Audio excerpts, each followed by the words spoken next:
जय श्री कृष्ण. तर पहिल्या सत्रात आपण भगवद्गीतेचं महात्म्य समजून घेतला. निरनिराळ्या पुराणांमधून स्कंदपुराण, वराहपुराण, पद्मपुराण, विष्णुपुराण, निरनिराळे संवाद ऐकले वैज्ञानिकांचे, महापुरुषांचे, गुरूंचे. दुसऱ्या सत्रात भगवद्गीतेत आलेले श्रीकृष्ण आणि अर्जुन यांच्या प्रती एकमेकाला संबोधित केलेले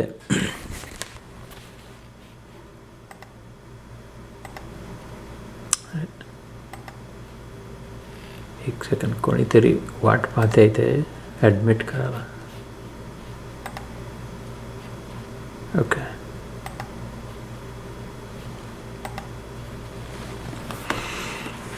एक सेकंड.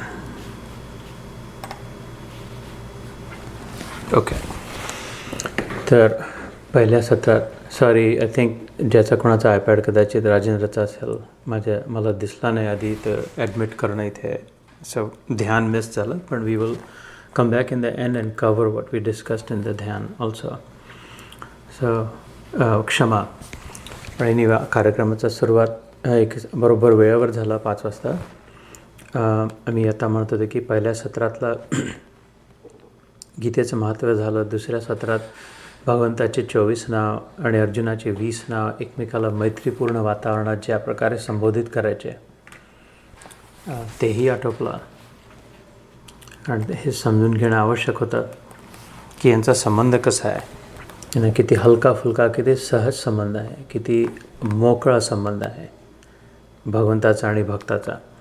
तर खूप मोठा म्हातारा दाढीवाला पांढरा पुरुष दूर, खूप 9 लोकांच्या पलीकडे, 7 लोकांच्या पलीकडे, 14 भुवनाच्या वर, ब्रह्मलोकाच्या वर साकेत लोक, साकेत लोकाच्या वर गोलोक, ब्रह्मच्या वर सत्य, सत्याच्या वर साकेत, जिथे रामजींचं वास्तव्य, त्याच्या पलीकडे गोलोक अथवा वैकुंठ, कैलास, अशी दूर दूरच्या लोकांची गोष्ट नव्हती. हा त्याच्या बाजूला बसलेला, त्याच्या खांद्यावर हात ठेवून, त्याचा हातात हात घेऊन एकमेकाशी मस्करी करणारे मित्र, भाऊ यांचा. एक मिनिट.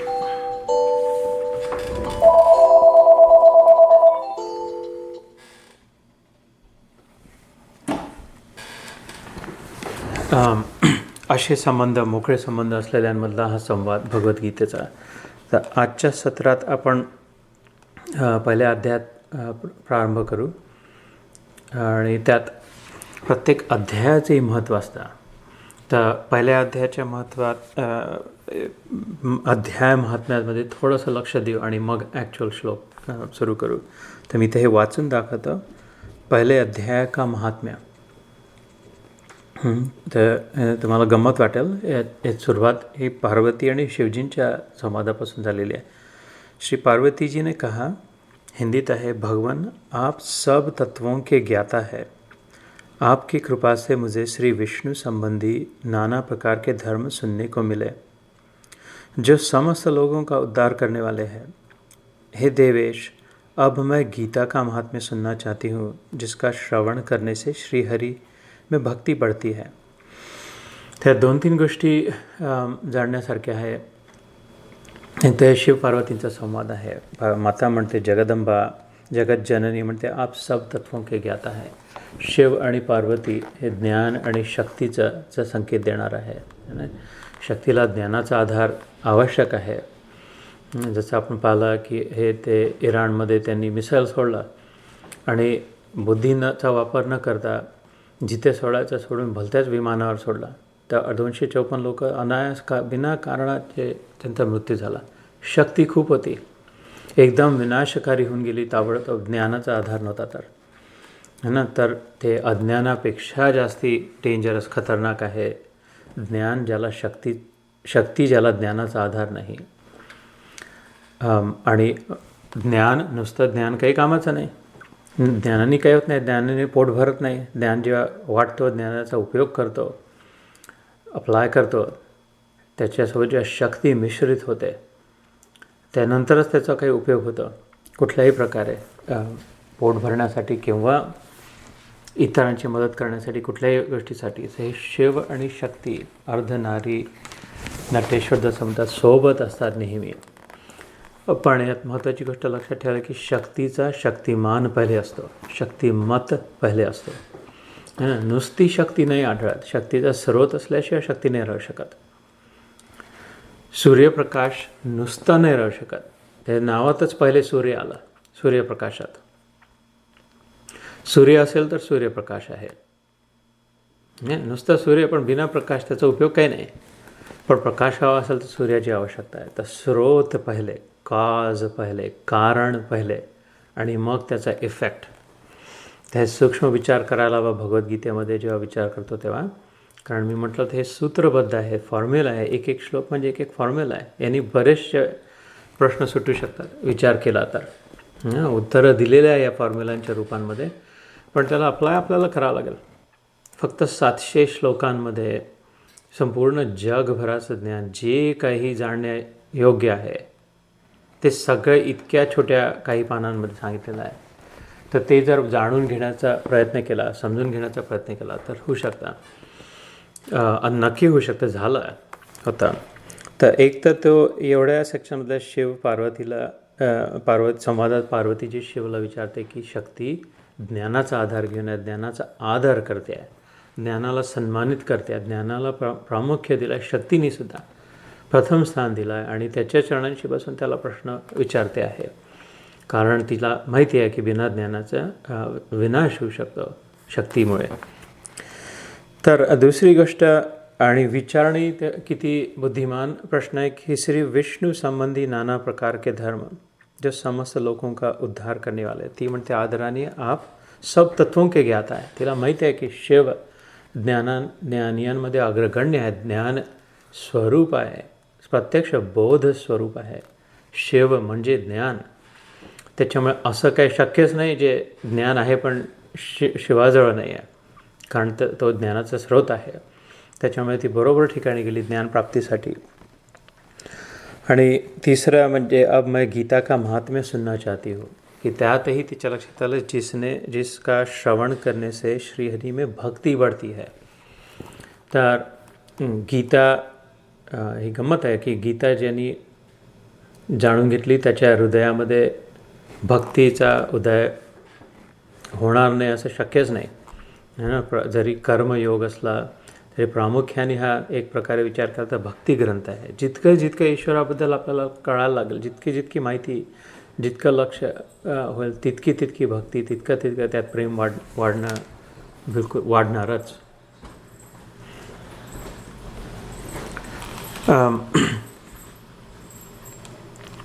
तो श्री महादेव जी बोले, जिनका श्री विग्रह अलसी के फूल के भांति श्याम वर्ण का है, पक्षीराज गरुड़ ही जिनके वाहन हैं, जो अपनी महिमा से कभी च्युत नहीं होते तथा शेष नाग की शैया पर शयन करते हैं, उन भगवान महाविष्णु की हम उपासना करते हैं. है ना. शिवजींनी उत्तर देण्याला प्रारंभ केला तिच्या प्रश्नाला. ते पहिले त्याचं श्री विग्रहाचं वर्णन केलं की सुंदर फुलासारखं श्यामल वर्ण ज्याचा आहे, अलसी के फूल की भाती श्याम वर्ण काय. मागच्या वेळेस मी सांगितलं तर श्याम म्हणजे ढगासारखा, आणि ढगाचं महत्त्व. Madhavi can you keep it on mute please. त्याच्या फोनला म्यूट करते का? थँक्यू. एको येतो अदरवाईज इथे. तर जिथे जे ढग खारं पाणी मिठं गोड करून आपल्यापर्यंत पोहोचवतात, आपण तिथपर्यंत नाही जाऊ शकत समुद्रापर्यंत सगळीकडे. मात्र समुद्राचं पाणी आपल्यापर्यंत आणण्याचं काम करणारं ढग. आपण समुद्रापर्यंत पोहोचलोही तरी खारं पाणी आपल्या कामाचं नाही आहे. पण तेही ते ढग करतात की फक्त जल निर्मल जल उचलून मात्र आपल्यापर्यंत आणतात. त्याच्यामुळे त्याचं महत्त्व. पक्षीराज गरुड़ ही जिनके वाहन है, जो अपनी महिमा से कभी च्युत नहीं होते. मागच्या वेळेस आठवलं असेल, मागच्या रविवारी आपण 24 नावांपैकी अच्युत नाव एक होतं. अच्युताय नमःमध्ये येतं ना, की जो च्युत होणं म्हणजे पडणं, आपल्या जागेपासून खाली पडणं, खाली घसरणं, आणि अच्युत म्हणजे जो कधीच घसरत नाही, कमी होत नाही. तर शेष नाग की शैया पर शयन करते हैं, शेष, शेष म्हणजे उरलेला ना. वेदांमध्ये पहाडांपेक्षा मोठे वेद, इतके पानं, आणि त्यात जे वर्णन केलं त्यात शेवटी निष्कर्ष काय निघाला वेदांचा, सगळ्या ज्ञानाचा, सगळ्या जगभराच्या ज्ञानाचा. न इति न इति न इति है ना, नेती नेती नेती असा निष्कर्ष निघाला. जसं आपण आयुष्यभरी जरी गुगलमध्ये पाहत बसलो, सगळ्या प्रकारचं माहिती मिळत गेली खूप पूर्ण. आता इथून बसलं आणि कोणीतरी रोज खायला प्यायला आणून देईल, तिथेच कमोड आणून देईल, टॉयलेट आणून देईल, सगळं, आणि पलंग काहीच करू नका, मरेच तर नुसतं गुगलवर सर्च करत बसेल किंवा सोशल मीडियावर. तरी शेवटी त्यातून निष्कर्ष हाच निघेल की अरे यार यात सार नव्हता, यांनी काही मला आनंद मिळाला नाही, यांनी काही शांती मिळाली नाही. खूप इकडची तिकडची माहिती जमा केली, पण माहिती म्हणजे ज्ञान नाही है ना. तर आणि त्या नुसत्या ज्ञानाचा उपयोगही नाही जर अप्लाय केला तर त्या सगळ्यानंतर उरलेलं जे आहे, दुसरंच काहीतरी जे आहे ते शेष है ना. त्यावर जो शय्या करून आरामात सहज स्थितीत डोक्याखाली उशीखाली आपलं हाताची उशी करून आरामात पडलेला, कारण तो त्या शेषवर आहे, तो या संसारात नाही आहे. खूपच महत्त्वाचा संकेत आहे शेष नागाचा, श्री विष्णूंच्या शय्येचा, की जो त्या शेषमध्ये जातो, संसारात नाही पडलं, त्याच्यासाठी सहज जीवन, पूर्ण वेळ आराम, फर्स्ट क्लास बिनधास, जसं आपण गीतायोगमध्ये मंत्र म्हणतो की इथे नाही अडकलो मी, इथे नाही फसलो, माहिती गोळा करण्यामध्ये, चांभार चौकशा करण्यामध्ये ज्याला म्हणतो, इकडे तिकडे तोंड मारण्यामध्ये, चोंबडेपणा करण्यामध्ये जो नाही अडकला. आणि मुख्य सार गोष्ट जी याच्या पलीकडची जी महत्त्वाची गोष्ट आहे त्या तिथे यांनी छलांग मारली. शेष म्हणजे उरलेला. शेष क्या रहा, बाकी शेष क्या है, शेष बातें बताओ असं म्हणतो आपण. म्हणजे उरलेलं त्याच्या पलीकडचं काय ते, त्याच्यामध्ये जो रत होऊ शकेल, त्याच्यासाठी आरामच आराम आहे जीवनभर. कुठलेच काबाड कष्ट नाही, जे करणं आवश्यक आहे ते तर करण्यामध्ये त्यातही कष्टांचा अनुभव नाही. सर तर त्यावर काही आश्चर्य नाही की ते शय्या करून झोप आरामात बसले श्री विष्णू. उनके उन भगवान महाविष्णू की हम उपासना करते, हे शिवजी म्हणतात आहे. ज्यांचा स्वतःचा मंत्र शिवजींचा राम होता है ना. असं म्हणतात की काशीत जेव्हा मृत्यू होते तर लोकांना मुक्तीप्राप्ती का होते, कारण तिथे काशी विश्वेश्वराचं वास्तव्य आहे, आणि त्या परिमितीमध्ये त्याचा प्रभाव असा आहे की जो कुठला शेवटचा श्वास सोडत असतो त्यावेळी अशी प्रचलित प्रथा ऐकून आहे की त्याच्या कानात शिवजी, त्याच्या कानात राम शब्द ऐकू येतो शेवटचा ना. जे श्रवण इंद्रिय जे आहे आपलं ऐकण्याचं, ते सगळ्यात शेवटी त्यातली शक्ती जाते. जेव्हा मृत्यूची वेळ येते तेव्हा हळूहळू हे उपनिषदांमध्ये वर्णन आहे, छांदोग्य उपनिषद, बृहदारण्य उपनिषदांमध्ये, की भगवद्गीतेच्या 8व्या अध्यायात अक्षर ब्रह्मयोगमध्येही याचा उल्लेख असतो की नेत्रदृष्टी जाते एक एक करत, आणि श्रवण इंद्रिय ऐकण्याचं सगळ्यात शेवटी शक्ती जाते. शेवटपर्यंत ऐकू येत असतात, ते व्यक्त नाही करू शकत व्यक्ती, आपल्याला कळत नाही, याला कळते आहे की नाही हे, पण ऐकू येत असतं सगळ्यात शेवटी श्वास, शेवटच्या श्वासाच्या आधी. म्हणून प्रथा आहे की शेवटी कानात मंत्र म्हणावा, देवाचं भजन गावं, काही गीता वाचावी, कारण त्याद्वारे शेवटचे विचार भक्तीचे होतील. तर राम राम राम असा अखंड जप शिवजींचा तिथे सुरू आहे काशीत विश्वेश्वरमध्ये. त्यामुळे त्या जाणाऱ्या व्यक्तीच्या कानातही शेवटी राम शब्द येतो, आणि ज्याच्या शेवटचा श्वास राम शब्दाने सुटला, गांधीजींच्या तोंडातून निघाला होता, कसा महामानव, कसा महापुरुष ना, हे राम शेवटचा शब्द, त्याची मुक्ती निश्चित. अनन्यश्चिंतयन्तो माम, भगवद्गीतेमध्येही म्हटलेलं आहे, 2-3 ठिकाणी म्हटलं आहे. शेवटच्या 7व्या अध्यायाच्या शेवटी पण म्हटलं आहे, 8व्या अध्यायाच्या मध्यभागी पण म्हटलं आहे की अंतकाले च मामेपी स्मरण मुक्त्वा कलेवरम, की शेवटच्या क्षणीसुद्धा जो माझं स्मरण करतो कलेवर सोडताना, देह सोडताना, त्याला मुक्ती निश्चित आहे. त्यामुळे असंच हो की शेवटच्या क्षणी राम आठवा, ईश्वर आठवा. त्यात पंचायत अशी आहे की शेवटच्या क्षणी तेच विचार येतात जे जीवनभर ज्यांचा विचार केला आहे आयुष्यभर याचीच जर चिंता केली की माझ्या मुलाबाळांचं कसं होईल, माझी कोर्ट केस जिंकेल की नाही, मला प्रमोशन, माझा पैसा पुरेल की नाही, किंवा या मित्राचं याचं तसं, तर शेवटच्या क्षणी असंभव आहे. ऑलरेडी जीवनशक्ती कमी झाली आहे, त्यात अट्टहास करणं शक्य नाही, त्यात ईश्वराचं अचानक नाव येऊन टपकेल हे शक्य नाही. कोणी जोरजोरात ओरडतही असेल तरी पण मनात विचार जर दुसरे असतील तर. म्हणून हा जीवन सराव करण्यासाठी मिळाला, प्रॅक्टिस. पूर्ण जीवन हा मृत्यूचा सराव आहे असं समजायला हवं. क्रिकेटच्या मॅचच्या आधी खूप प्रॅक्टिस करतात, सो दॅट तो 1 दिवसांचा 20 ओव्हरचा गेम, छोटासा गेम जिंकण्यासाठी वर्षभर प्रॅक्टिस. एक दिवसही पुरणार नाही इतका गेम जिंकण्यासाठी वर्षभर प्रॅक्टिस काय करायची आवश्यकता आहे. कारण जेव्हा ती वेळ येईल त्या क्षणी एक्झॅक्ट त्या विकेटवर बॉल पडला पाहिजे, किंवा एक्झॅक्ट बॉलवर बॅट लागली पाहिजे, किंवा एक्झॅक्ट कॅच पकडला पाहिजे, चौकार षटकार वाचवला पाहिजे, ह्याचा सराव. हे एवढं मोठं जीवन देऊन दिलं जीवनदात्याने की सराव करा अच्छा आपल्या आत्म्याच्या अनुभूतीचा, ईश्वराच्या आठवणीचा. आणि आपण त्याचा गैरउपयोग केला. क्रिकेट टीममध्ये सिलेक्ट झालं पण वर्षभर नुसतं पार्ट्या करत बसल्या आणि ऐन वेळेवर गेमच्या तिथे टपकलं तर काही होणार नाही. तसं मृत्यू म्हणजे game time. The game is on when death arrives. Then the question becomes, have you practiced? सराव झाला आहे का?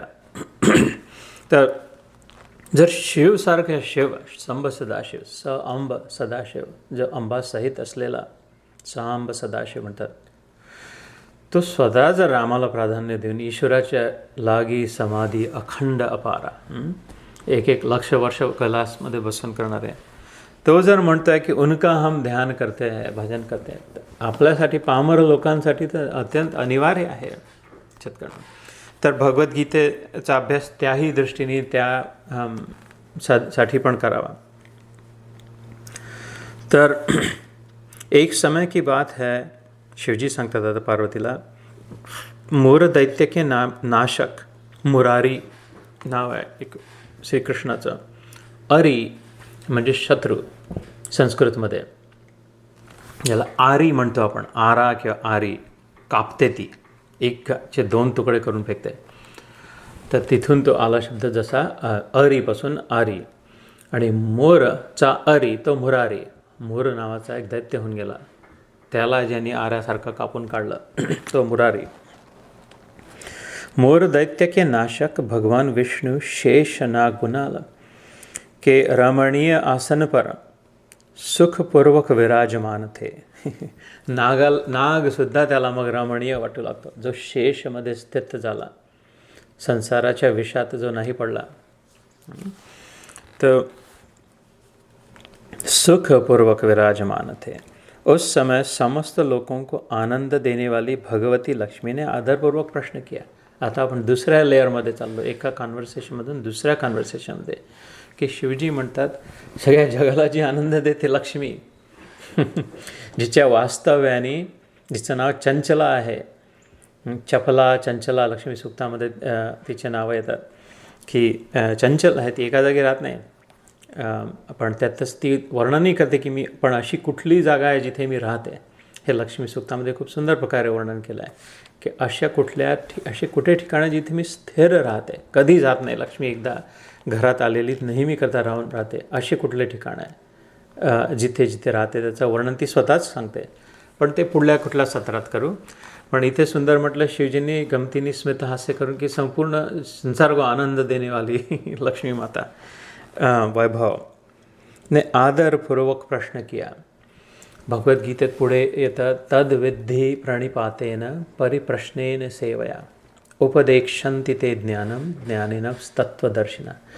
की विधीपूर्वक, तद विधीपूर्वक, की नीट आपण जर रिसिव्हर आहे, मिळणार आहे, घेणार आहे, तर देणाऱ्याच्या प्रती आदर असावा. घेणाऱ्याच्या मनात देणाऱ्याच्या प्रती आदर असावा. जर हवा आहे तर आदराने विचारावा. तर म्हणून जे आता आपण भगवद्गीता एकदम पान उघडले आणि एकदम पाठांतराला सुरुवात किंवा एकदम धडाधड श्लोक वाचणं, उचलली जीभ पण लावली टाळ्याला, वाटेल तशी भाषा करण्यापेक्षा विधीपूर्वक याची विधी आहे भगवद्गीतेची, की नावांचं महत्त्व जाणून घ्या, गीतेचं महात्म्य जाणून घ्या, अध्यायाचं महत्त्व जाणून घ्या. असं करत करत आपलं मन स्वच्छ होईल, चित्त शांत होईल. आकर्षण वाढेल बुद्धीमध्ये आणि इच्छा दृढ होईल की मला खरंच, कारण की स्वच्छ आणि सुंदर स्थान होऊन राहिलं मनात निर्माण, हृदयाची शुद्धी होते आहे हे ऐकून. विधि जर फॉलो केली विधिपूर्वक. श्री लक्ष्मी जी ने पूछा, भगवान आप संपूर्ण जगत का पालन करते हुए भी अपने ऐश्वर्य के प्रति उदासीन से होकर जो इस क्षीर सागर में नींद ले रहे हैं, इसका क्या कारण है? ते तू इतक्या तुझ्या सहजतेमध्ये जगाचं पालन करतो, पण आपल्या स्वतःच्या ऐश्वर्याच्या प्रति उदासीन आहे. उदासीन म्हणजे सॅड नाही. शब्दाचा अर्थ सॅड कधी नाही, आपण उदास म्हणतो, उदासीन म्हणतो. उदास तर एक वेळ होऊ शकतं, पण उदासीन नक्की नाही. उद ते प्रत्येक सत्रात येतं. उद म्हणजे वर. उद बत्ती लावतो आपण, अशी बत्ती लावतो जिचा सुवास वर जातो. राळ उद लावतो. आणि आसीन बसलेला, आसन आणि आसीन. तर उद आसीन म्हणजे वर बसलेला, याच्यात चिकटलेला नाही. हे सगळं वैभवता आहे त्याचा, पण तो शेषमध्ये याच्या पलीकडे जो आहे, उरलेला जो आहे, त्याच्यानंतरचा जो आहे, त्यात जो आसीन आहे, संसारात आसक्त नाही, लिप्त नाही. तस्य कर्तारम अपि मां विद्य अकर्तारम अहम. भगवद्गीतेत श्रीकृष्ण म्हणतो की अरे हे सगळं मीच बनवलेलं आहे. ही सगळी सृष्टी हेतुनानेन कौंतेय जगद व्यपरिवर्तते मय्याध्यक्षेण प्रकृती सूयते सचराचरम. 9व्या अध्यायात म्हणतो की हे माझ्याच प्रेसिडेन्सीखाली मीच अध्यक्ष आहे, मीच बनवली आहे ही सगळी. मीच सेंटरमध्ये आहे, मीच कोर आहे, मीच मुख्य आहे, प्रमुख आहे. पण हे सगळं बनवूनही मला तो अकर्ताच समज. न मे कर्माणि लिंपंती न मे कर्मफले स्पृहा. कारण माझ्या हे जे मी कार्य केले याच्या फळात माझी स्पृहा नाही आहे, तृष्णा नाही, इच्छा नाही आहे. त्याच्यामुळे मला या कर्म लेपायमान नाही करत. म्हणून कमळाची त्याला उपमा देतात. म्हणून कमळात विराजमान म्हणतात. जसं कमळावर पाणी नाही टिकत, चिखल नाही लागत, तसा तो.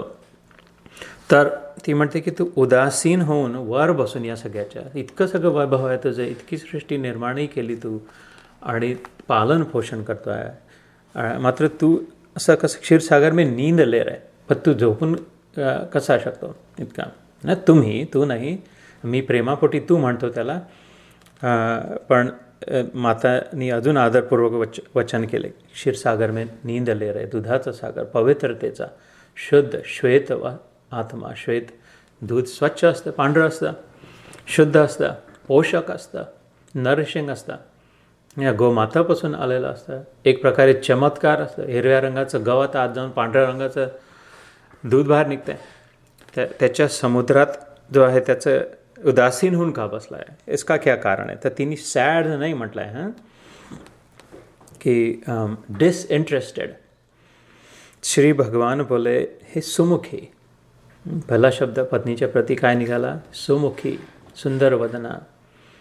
तर हे इथे जे कुठले 2-3 पती दिसतात आहे यांच्यासाठी संकेत आहे की जर विष्णू आपल्या पत्नीच्या प्रती सुरुवात सुमुखी करू शकतो, सुंदरी म्हणू शकतो, शिवजी पण असंच पुढे संबोधित करतात, तर हे आपल्यासाठी नक्कीच एक संकेत आहे. मैं नींद नहीं लेता हूँ अपितु तत्व का अनुसरण करने वाली अंतर्दृष्टि के द्वारा अपने ही माहेश्वर तेज का साक्षात्कार कर रहा हूँ. तर ती अगं मी झोपलो नाही आहे, त्यांना अधोन्मिलित अवस्था म्हणतात. म्हणजे अर्धे डोळे अर्धे बंद असलेले.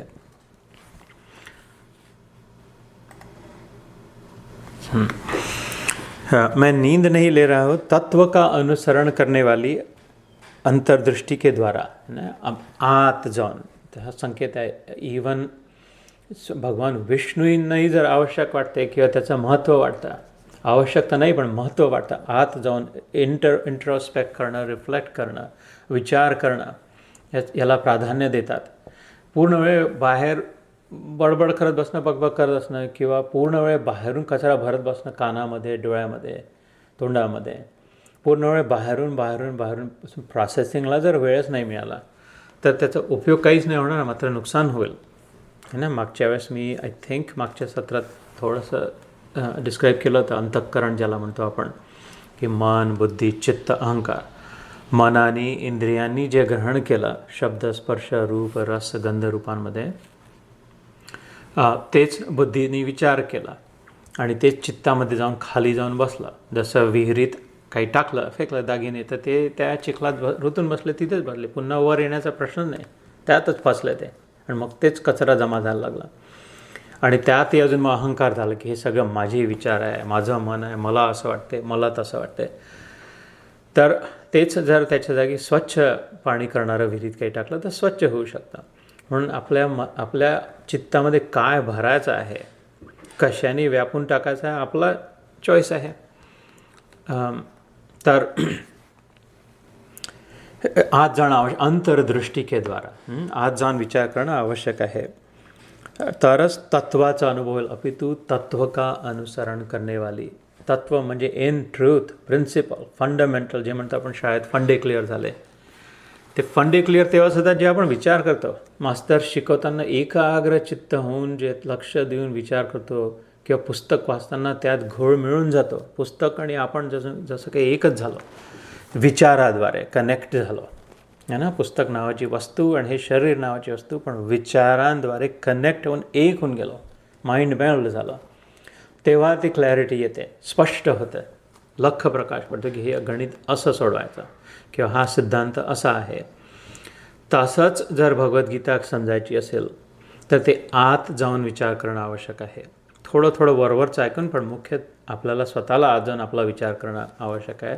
ज्या प्रक्रियेला ध्यान म्हणतात तर हे विष्णूही म्हणतात की मी नुसतं ध्यानावस्थित तद्गतेन मनसा. योगी लोकसुद्धा तसंच करतात. पश्यन्तियम योगिनः, की मी पण ध्यानामध्ये आपल्याच तत्वाचा अनुभव करत राहतो. साक्षात्कार करणं, अक्ष, अक्ष म्हणजे डोळे, प्रत्यक्ष मी ते तेज बघून राहिलो आहे माझ्या ज्ञानाचं. यह वही तेज है जिसका योगी पुरुष कुशाग्र बुद्धि के द्वारा अपने अंतःकरण में दर्शन करते हैं. आत्ताच मी म्हटलं ध्यानावस्थित तद्गतेन मनसा पश्यन्ति यम योगिना. योगी लोकसुद्धा ध्यानाद्वारे हे बघू शकतात जे माझं तेज आहे, असं विष्णू म्हणतात आता लक्ष्मीला. कुश अग्र बुद्धी के द्वारा. कुशाग्र म्हणजे काय, कुश नावाचं गवत असते, गवताचं पात आहे ना, लव कुश, त्याचे कुश जे होतं.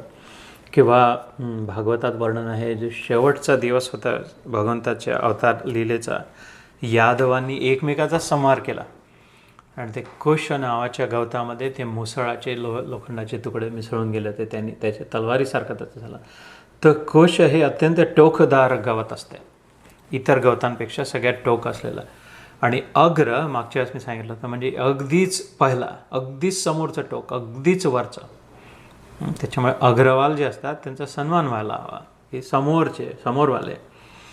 तर कुश अग्र बुद्धी, कुशाग्र बुद्धी म्हणजे sharp intellect, one pointed attention. इकडचे तिकडचे धंदे सोडून, टी व्ही बंद करून, बाकीचं फोन वगैरे सोडून पूर्ण एक वन पॉइंटेड कॉन्सन्ट्रेशननी विचार करणारे जे योगी असतात हे विष्णू म्हणून राहिले.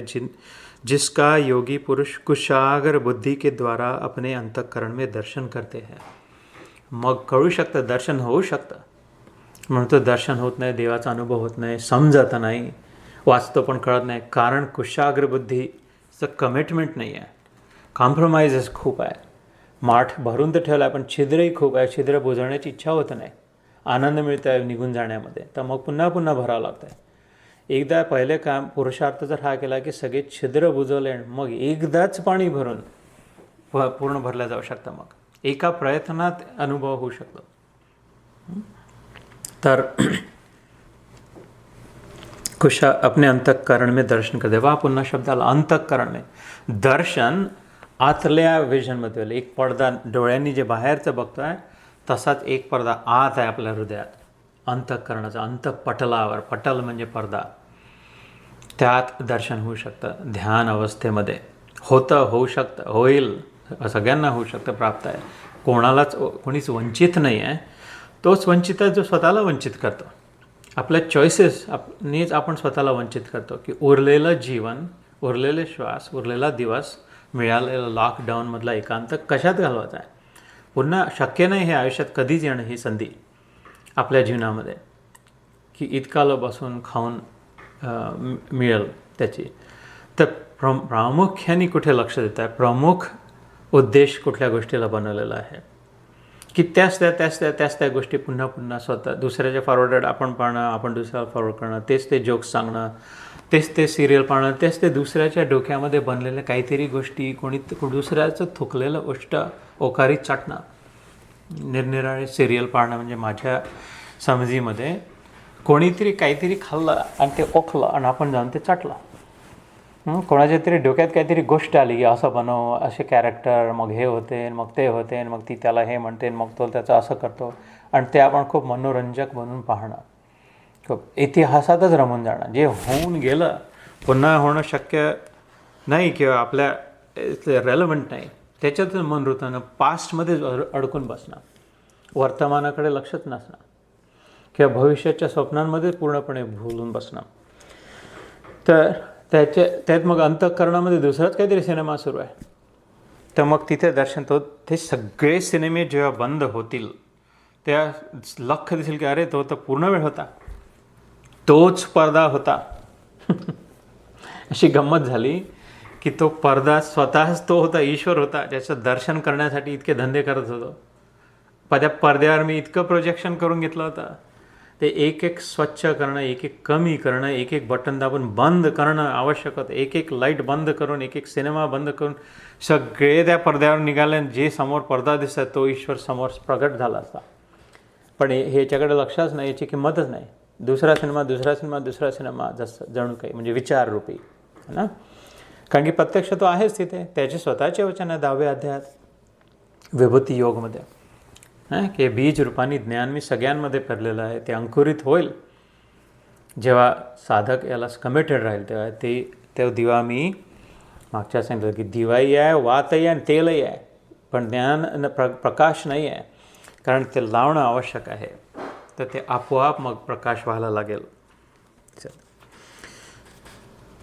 जिसे मीमांसक विद्वान वेदों का सार तत्व निश्चित करते हैं. विष्णू म्हणतात माझं तेज, ते माझं ज्ञान जे गीतेत सांगितलं आहे, ते जिथे मीमांसा करणारे, analytical, the scientists, data scientist जसं म्हणतो आपण, जे डिटर्मिन करतात वेदों का सार तत्व निश्चित करते, की हेच एवढं सगळे जे नॉलेज आहे, वेद म्हणजे नॉलेज, त्याला काही एंड नाही आहे, एंडलेस आहे. तर जसं आपण सगळे मिळून जे आयुष्यभर गुगलमधून इकडून तिकडून माहिती काढली, माहिती है ना, त्या सगळ्याचं सार काय आहे, तर ते हेच आहे, हे त्यांचं कन्क्लुजन होतं इन द एंड. विचारक जे असतात त्यांचं, वह माहेश्वर तेज एक अजर प्रकाश स्वरूप आत्मरूप रोग शोक से रहित अखंड आनंद का पुंज निस्पंद तथा द्वैत रहित आहे. त्या ज्ञानाचा अनुभव झाल्यावर काय लक्षात येतं की ते जे आहे ते कसं आहे. पुन्हा एकदा वाचतो. एक आहे, सिंग्युलर आहे, मेनी नाही आहे. थोडं हे सत्य आहे, थोडं ते सत्य आहे, असंही आहे, तसंही आहे, तसंही आहे, असं नाही. हे लोअर लेवलपर्यंत ठीक आहे. पहाड जेव्हा चढतो आपण, माउंट एव्हरेस्टवर चढला, हे त्यालाच सर्टिफिकेट मी तर ॲक्च्युअल टोकावर पोहोचला. हिमालय चढेस तर पुष्कळ पहाड आहे. मग चढताना हेही आहे, तेही आहे, तेही आहे, ते करत करत जे अगदी टोकावर पोहोचला, त्या एक शेवटचं टोक तर एकच आहे. जसा तसंच निरनिराळे सत्य, इसकी पूजा करो, ऐसा करो, ये भी होता है, इससे ऐसा होता है, उससे वैसा होता है, हे सगळे छोटे छोटे सत्यता आहेत, चिल्लर पिल्लर सत्य. पण महासत्य, परम सत्य, शेवटचं सत्य, फायनल ट्रूथ एकच आहे. याचा अनुभव येतो, त्या सत्याचा अनुभव होतो. एक आहे, अजर आहे, जर्जरीभूत नाही होत, वीक नाही होत. एकदा मिळालं आणि त्याच्यानंतर प्रॅक्टिसची आवश्यकता नाही. पक्कं झालं एकदा ते ज्ञान, जसं ना सायकल चालवण्याचा जसा सराव झाला, त्याच्यानंतर जर्जरीभूत नाही, वीकन नाही होत, ओल्ड नाही होत. प्रकाश स्वरूप, जिथे जिथे जिथे तो जातं तिथे तिथे प्रकाशित करतं. प्रकाशाचा अर्थच तो आहे ना, ज्याच्यावर पडेल त्याला प्रकाशित करेल, त्याच्याबद्दल ज्ञान प्राप्त होईल बघणाऱ्याला. आत्मरूप, ते लक्षात येतं की मीच तो आहे. केवढी मोठी उपलब्धी की माझ्या स्वतःचं स्वरूपच ते आहे. आत्तापर्यंत मी बाहेर भटकत होतो, इकडचं तिकडचं शोधत होतो, आणि आत्ता लक्षात आलं, कळलं की अरे हे सगळं जो अनुभव झाला तो स्वतः मी आहे. ते माझं असली, माझं वास्तविक स्वरूप आहे. मी स्त्री तर कधी नव्हतीच, पुरुष कधी नव्हतोच, न पिता होतो, न पुत्र होतो, न गुरु होतो, न शिष्य होतो. शंकराचार्यांचं आहे ना, चिदानंद रूप शिवोहम शिवोहममध्ये आत्माष्टकामध्ये त्यांनी जे डिस्क्राईब केलेलं आहे, न मी मृत्यू आहे, न नाक आहे, न कान आहे, न कुठलेच इंद्रिय आहे, न मन आहे, न बुद्धी आहे, न मी अन्नमय कोश आहे, न प्राणमय कोश आहे, न मनोमय कोश आहे, न विज्ञानमय कोश आहे, आत्मरूपानी आहे मी. हे एक अजर प्रकाश स्वरूप आत्मरूप रोग शोक से रहित. कारण ते मॅटर नाही, वस्तू नाही आहे, सामान नाही आहे. आपण स्वतःला आता जे समजतो त्याला रोग आणि शोक का आहे? कारण आपण स्वतःला शरीर समजतो. ते मॅटर आहे ना. थोडं कार्बन आहे, जे हायड्रोजन ऑक्सिजन निरनिराळ्या प्रकारे कॅल्शियमने भरलेलं शरीर समजतो, वस्तू समजतो, शरीर नावाची वस्तू. तर कुठल्याही वस्तूंना, सगळ्या वस्तूंना काही ना काही विकार आहेत, रस्ट जंग होतेच है ना. फक्त वेळेचा प्रश्न आहे, किती वेळ लागेल याचा प्रश्न आहे, पण होतच. आणि जसं जंगायला लागली वस्तू, जसं शरीर जंगायला लागलं, रोग लागले, तर मग त्यात शोक निर्माण झाला की अरे अरे अरे कमी होऊन राहिला, खराब होऊन राहिला, सडून राहिला, फेकून द्यावं लागेल, तोडून टाकावं लागेल. आपलं शरीर की आपण ज्यांना स्वतः दुसऱ्यांना आपले स्वतःचे मानतो त्यांच्या शरीरासोबत काही झालं तर रोग आणि शोक. पण या आत्मस्वरूपात, कारण की वस्तू नाही आहे, पदार्थ नाही आहे, स्पिरिट आहे,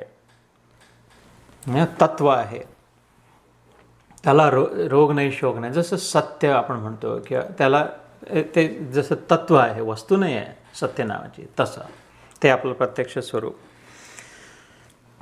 अखंड आनंद का पुंज. आनंदाच्या प्राप्तीसाठी सगळा जो अट्टहास चाललेला आहे जीवनभर, जे कुठला आपण विचार करतो व बोलतो, प्राप्त करतो, मेहनत करतो, सगळं कशासाठी? आनंदाच्या प्राप्तीसाठी, एकाच उद्देशपूर्तीसाठी. ज्या लोकांना भेटतो, ज्यांच्याशी संबंध जोडतो किंवा ज्या लोकांशी संबंध तोडतो, तेही आनंद प्राप्तीसाठी. ज्या ठिकाणी जातो किंवा ज्या ठिकाणी जात नाही मुद्दाम, तेही आनंद प्राप्तीसाठी. कारण आनंदात कमी न हो, निदान इथं फालतू यांचं तोंड पाहावं लागेल, यांच्याशी बोलावं लागेल, आनंद जो सध्या आहे तो कमी होईल म्हणून नको. तर जे काही करतो किंवा जे काही नाही करत, हे सगळं त्या एका आनंद प्राप्तीसाठी.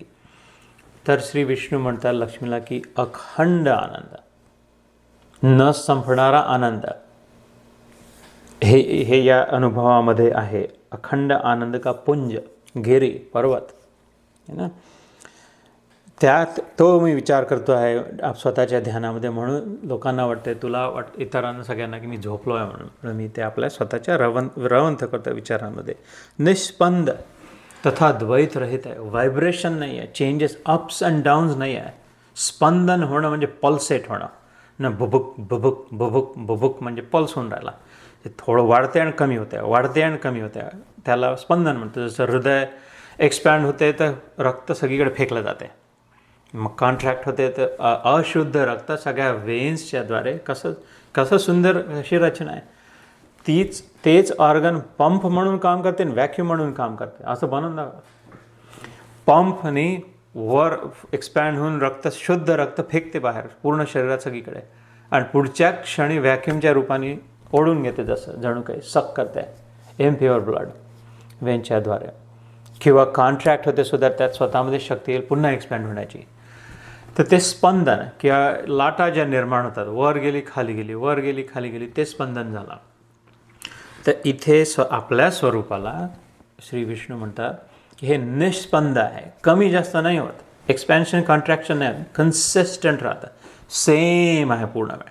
समतेचा जो आहे या आनंदात कमी जास्तचा प्रश्न नाही, equal maximum at all times आपल्या स्वरूपात. त्यामुळे याला नाश नाही, जन्मही नाही. या आत्म्याला जन्मही नाही, मृत्यू नाही, कारण सतत आहे. सत चित आनंदामधला जो सत आहे तो याचं संबोधन करते. आणि द्वैत रहित आहे, एक आहे सगळीकडे, तुकडे तुकडे नाही आहे. असे शिंतोडे उडले आणि त्यांचे मग माणसं निर्माण झाले असं नाही. एक विराट पुरुष सगळ्यांमधून, कोणामध्येच आत्मरूपाने फरक नाही. निरनिराळे आत्मे भटकून राहिले असं नाही आहे. एक आत्म्यामध्ये निरनिराळे संस्कार निरनिराळ्या ठिकाणी झाले, एकाच समुद्रात निरनिराळ्या ठिकाणी निरनिराळ्या लाटा निर्माण झाल्या. जलरूपाने तो एक सारखा सगळ्यांमध्ये आहे. आरसा एक आहे, आरशासमोर 1000 लोक वेगळे दिसतात ती गोष्ट वेगळी आहे, पण आरसा मात्र स्वतः एक आहे, त्यात रिफ्लेक्शन अनेक आहेत. तसं द्वैत रहित अद्वैत, इस जगत का जीवन उसी के अधीन है. हा संसार त्याच्यावर निर्भर आहे, त्या आत्म्यावर टिकलेला आहे. मैं उसी का अनुभव करता हूँ. हे विष्णू लक्ष्मीच्या संवादात सांगतात आहे, असं शिवजी पार्वतींना सांगून राहिले. देवेश्वरी, यही कारण है कि मैं तुम्हें नींद लेता सा प्रतीत हो रहा हूँ. कारण ते इतकं डेप्थ आहे त्याची, इतका मग्न होण्याचा त्याचा प्रभाव आहे की असं वाटू शकतं की मी झोपलो आहे म्हणून. श्री लक्ष्मी ने कहा, हे ऋषिकेश, ऋषिक र म्हणजे ह आणि र हे हृदयाचं संबोधन करणारं आहे. ऋष एक म्हणजे गुहा हृदयातली, आणि त्यापासून नियंत्रण करणारा तर ऋषिकेश. आप ही योगी पुरुषों के ध्येय है. आपके अतिरिक्त भी कोई ध्यान करने योग्य तत्व है, यह जानकर मुझे बड़ा कौतूहल हो रहा है. म्हणजे व्हॉट, आश्चर्य आहे. तूच सगळे योगी लोक तुझं ध्यान करतात. शिवजी सतत राम राम राम करत तुझे स्वरूपात तुझं नाम जप करतात. तू कोणाचं ध्यान करतो हे आश्चर्य आहे मला, की असंही अजून कोणीतरी आहे ज्याचं ध्यान करण्यायोग्य तुझ्यासाठी आहे. इस चर अचर जगत की सृष्टि और संहार करने वाले स्वयं तो आप ही है. चराचर, चर आणि अचर. चर म्हणजे जो चालू शकतो तो, आणि अचर म्हणजे मुवेबल, इमूवेबल, अलाइव और डेड, या सगळ्यांचं सृष्टि और संहार, सर्जन करणारा आणि विनाश करणारा स्वयं आप ही है. आप सर्व समर्थ है. इस प्रकार की स्थिति में होकर भी यदि आप उस परम तत्व से भिन्न हैं तो मुझे इसका बोध कराइए.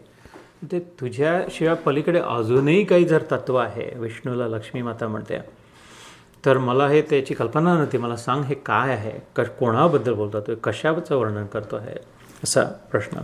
श्री भगवान बोले, जे आता थोडं लेट जॉईन केलं त्यांच्यासाठी सांगतो, आपण भगवद्गीतेचं महत्त्व झालं, पण प्रत्येक अध्यायाचंही महात्म्य आहे.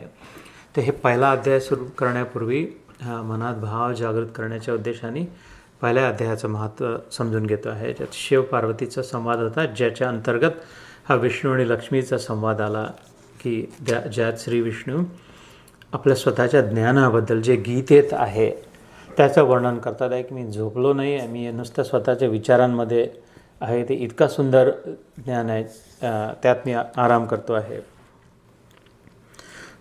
हे प्रिय, श्री भगवान म्हणतात, अगेन शब्द गोड सुंदर, देवासारखा देव असून, हे प्रिय, आत्मा का स्वरूप द्वैत और अद्वैत से पृथक. या झंझटीत पडायला नको, द्वैत आहे की अद्वैत आहे, इथेच राहून जायला. तर रामकृष्ण परमहंस म्हणायचे की बगीच्या आंब्याच्या आम राईत गेलं, आणि हे झाड मोठं की ते झाड मोठं, आणि या झाडाला किती पानं आहे, आणि याच्या फांद्या बघ. हेच वादविवादामध्ये बसले पंडित, आणि मी एका आंब्याच्या झाडाखाली मोठमोठाले रसाळ आंबे खात बसलो. आंब्याचा रस पिऊन मी निघूनही गेलो, आणि पंडित लोक याच्यामध्येच वादात पडले राहिले की कोणता मोठा आणि कोणती जात आहे, आणि याचा मोहर केव्हा येतो, आणि हे कसं. आणि आम राईत गेले तर आंबे खाण्याचे मतलब या झंझटीत पडण्यापेक्षा, है ना. तसं अद्वैत और अद्वैत से पृथक, भाव और अभाव से मुक्त, तथा आदि और अंत से रहित है ना. जसं स्वप्न सुरू झालं ते आदि म्हणजे काय, स्वप्न जिथे सुरू झालं 2 वाजता रात्री स्वप्न सुरू झालं, आणि अंत म्हणजे काय 3 वाजता स्वप्न संपलं. पण जो स्वप्न बघणारा आहे, स्वप्नदृष्टा जो आहे, तो तर आदि और अंत से रहित आहे. ते आधीचा बाप होता, आधीच्या आधी होता, तो 2च्या आधी होता, आणि अंतचाही अंत आहे, तो अनंत आहे. स्वप्नदृष्ट नावच आहे त्याचं अनंत, त्याला अंत 3 वाजता तो नाही संपला. स्वप्न संपलं, स्वप्न पात्र संपलं, सर्व नाश झाला, संहार झाला. एकूण एक वस्तू उद्ध्वस्त झाली त्या स्वप्नातली, दिसेनाशी झाली, गायब, कम्प्लिटली गॉन, पूर्ण प्रलय झाला ना. सृष्टीचा अंत झाला. पण जो सर्जन करता होता त्या स्वप्नाचा, तो जसाच्या तसा आहे, अव्यय आहे, काहीच खर्च नाही झाला त्याचा. इतकं बनवलं पण कुठलाच खर्च नाही झाला, काहीच, अजिबात कवडीचा खर्च नाही झाला, शक्तीचा व्यय नाही झाला, काहीच नाही झाला. आदि और अंत से रहित है, जे विष्णू म्हणतात. ना, की निरनिराळ्या लाटा बनल्या आणि वर उठल्या पडल्या, वर उठल्या पडल्या, वर उठल्या पडल्या, तर समुद्राचं काय नुकसान झालं त्यात, है ना.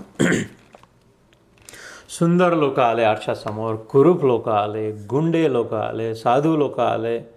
आरसा निर्लिप्त राहिला. आरसा न साधू झाला, न गुंडा झाला, न कुठलाच काही सुंदर झाला, न कुरूप झाला, काहीच आरशात फरक नाही पडला. मिअर रिफ्लेक्शन मात्र होतं जसं तो. तर प्रकाशाचं किरण चिखलावर पडलं, कमळावर पडलं, कुत्र्या मांजरीने रस्त्यात काहीतरी करून ठेवलं त्याच्यावर पडलं, अथवा फुल सुंदर सुंदर पारिजातकाचे खाली टपले त्याच्यावर पडलं प्रकाशाचं किरण. तर त्यांनी प्रकाशाचं किरण न स्वच्छ झालं, न अशुचिर्भूत झालं कुठलं, त्याला काही फरक नाही पडला त्यांनी. तसं या सगळ्यांपासून तो निर्लिप्त आहे. तो प्रकाशित करणारा आहे, प्रकाशित होणारी वस्तू नाही आहे तो. तसंच या गीतेचे तेज, याचं महत्त्व काय आहे या ज्ञानाचं. आम्ही जो आहोत, मी जो आहे, तुम्ही जो आहेत, आत्मा जो आहे, चैतन्य जे आहे, चेतना शक्ती आहे, ती हे शरीराला प्रकाशित करणारी मात्र शक्ती आहे. आणि आपण असं झालं की सूर्यप्रकाश चिखलावर पडला आणि तर रडायला लागलं की अरे मी चिखल आहे, मी लोक येऊन कसं काही कुत्रा येऊन काही करून जातो. आणि सोन्यावर पडलेला प्रकाश खूप छाती फुलवून ठोकून म्हणून आलं की बघ मी सोना आहे, हा तर कसा चिखल आहे. असं काही नव्हतं प्रत्यक्ष वास्तविक सत्य, है ना. तसं आपण जे स्वतःला कमी मानून घेतो, छोटं मानून घेतो, किंवा खूप गर्वाने फुलून जाऊन मोठं मानून घेतो, अहंकारात फसतो, हे दोन्ही अंधकार, दोन्ही अज्ञान. ज्ञान तेच की स्वतः आपण त्याच्यापासून निर्लेप राहणार आहे. त्याच्यामुळे जीवनात भीतीसाठी काही जागाच नसायला, निर्भय व्हायला हवा. कारण की चिखलाचा कसंही काही किती काढून स्वच्छ केलं तरी प्रकाश त्याच्या जागी दुसरं जे काही येईल त्याच्यावर तो प्रकाश पडेल. चिखल उचलून फेकला, त्याच्या जागी स्वच्छ जमीन झाली, तो प्रकाश होता त्या स्वच्छ जमिनीवर आहे. प्रकाशाला उचलून नाही फेकू शकला कोणी. प्रकाश ज्याला प्रकाशित करत होता त्याला उचलला गेलं, त्याचं काम झालं होतं. तसं शरीर जरी नाश पावलं तरी शरीरी जो आहे, देही नित्यम अवद्योहम देहे सर्वस्य भारत. दुसऱ्या अध्याय जेव्हा सुरू होईल आपला, त्यात श्रीकृष्ण अर्जुनाला सांगतो, हे भीष्म द्रोण यांच्यासाठी तू रडतो आहे, ते तू नुसतं देहात अडकलाय म्हणून मोहाला प्राप्त झाला आहे. तू जर देही समजून घेतला, त्याच्यातला जो आहे ॲक्च्युअल त्यांना चालवणारा, देही नित्यम अवध्योहम, त्याचा वध कोणीच करू नाही शकत. देहे सर्वस्य भारत, सगळ्याच देहांमधला जो देही आहे त्याचा वध करणं शक्य नाही आहे. त्याच्यामुळे दुःख नको करू, शोक नको करू. या देहांद्वारे जो अधर्म होतो आहे, अन्याय होऊन राहिला आहे, ते रोखण्यासाठी हे युद्ध आवश्यक आहे. त्यामुळे तू युद्धात, तस्मात् उत्तिष्ठ कौंतेय युद्धाय कृतनिश्चय, ओठ आणि युद्धाला लाग, याच्यात नको फसू तू. 13वा अध्याय मध्ये सुद्धा क्षेत्रज्ञ विभाग योग त्याचा अभ्यास केला तर याचंच सगळं वर्णन आहे. देह आणि देही यांचं वर्णन, की जे दृश्य आणि द्रष्टा, जे आपलं शरीर आणि त्या शरीरातला शरीरी, जो आपण स्वतः आहे, आपलं आत्मस्वरूप, आपलं स्वतःचं स्वरूप ज्याला आपण आत्मा म्हणतो, तो जो मी आहे, तो जो तू आहे, तो त्याच्याकडे निर्देश करणारा.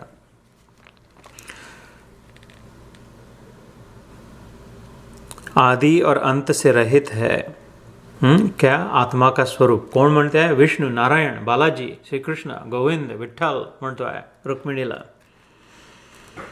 शुद्ध ज्ञान के प्रकाश से उपलब्ध होने वाला तथा परम आनंद स्वरूप होने के कारण एक मात्र सुंदर है. सुंदर सगळ्यात है ना, सुंदर तेच आहे ज्याने आनंद मिळतो. सुंदर का म्हणतो? कुठल्याही गोष्टीला आपण फुलाला सुंदर म्हणतो, व्यक्तीला कोणी सुंदर म्हणतो, एखादं गाणं ऐकलं त्याला सुंदर म्हणतो, वाद्य वाजवलं त्याला सुंदर म्हणतो, कोणाची कृती, कोणाचं काही जे कोणी काही चांगले दुसऱ्यावर उपकार केले त्याला सुंदर कार्य म्हणतो. सुंदर का म्हणतो? कारण त्यांनी आनंदाचा अनुभव होतो. हे वा वा खूप छान म्हटलं, आनंद झाला, हे खूप सुंदर झाला, स्वयंपाक खाऊन मजा आली, आनंद वाटला. सौंदर्य कशाचं द्योतक आहे शेवटी? इन द एंड आनंदाचा. सौंदर्यच नाही, कुठलाही चांगला अनुभव आनंदाचा द्योतक आहे. तर यात म्हटलं की हे परम आनंद स्वरूप होने के कारण एकमात्र सुंदर है. द रियल ब्यूटी, सगळ्यात सुंदर. जर काय सत्यम शिवम सुंदरम, ईश्वर सत्य है, सत्य ही शिव है, और शिव ही सुंदर है, कल्याणकारी शिव ना. एकमात्र सुंदर या ज्ञानाच्या नि प्रकाशात दिसणारा आत्म्याचा अनुभव.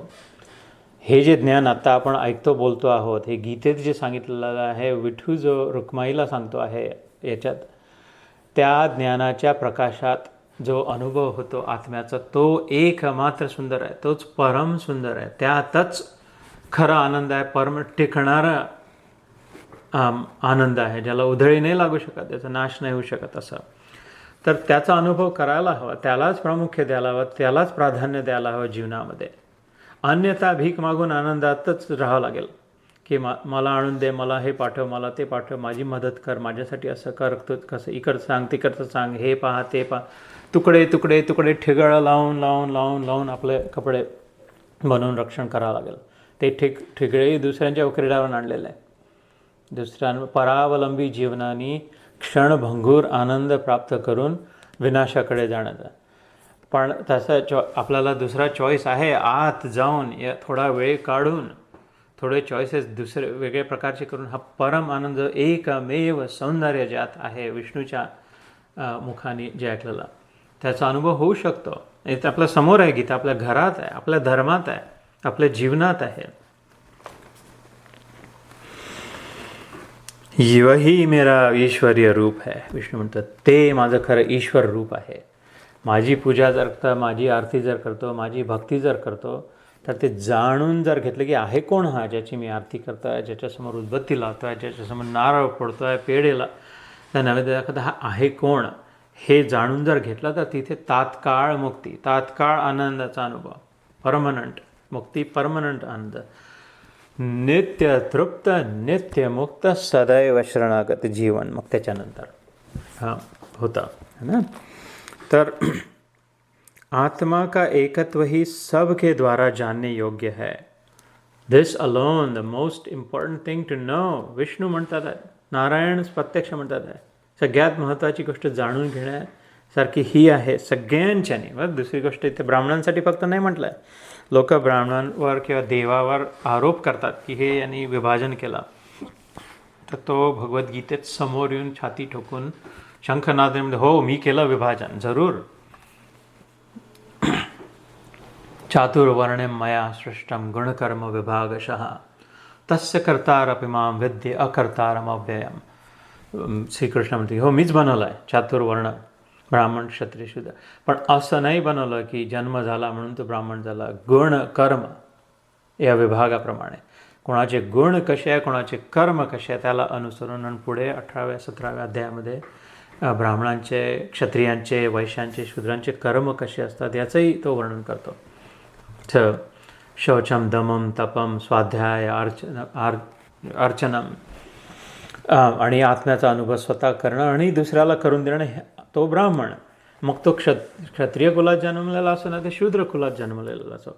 पण चोरी चपाटी लुच्चेगिरी करणारा ब्राह्मण कुळात जरी जन्मलेला असले तरी तो ब्राह्मण नाही. तर इथेही म्हटलं आहे की सबके द्वारा जानने योग्य है.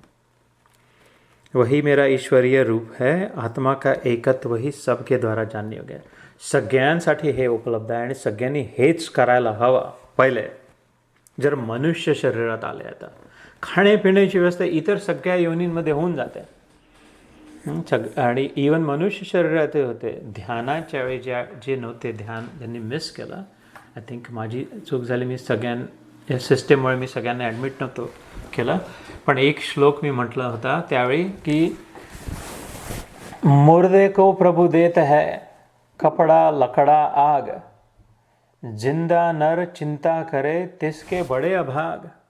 कि अरे यार ये क्या गड़बड़ हो गई कि मुर्द्यांना सुद्धा लकड़ा मिल जाता है, कपड़ा मिल जाता है और आग मिल जाती है, आणि हे जिवंत असून आपण चिंतेत पडलो आहे, हे मोठं अभाग आहे.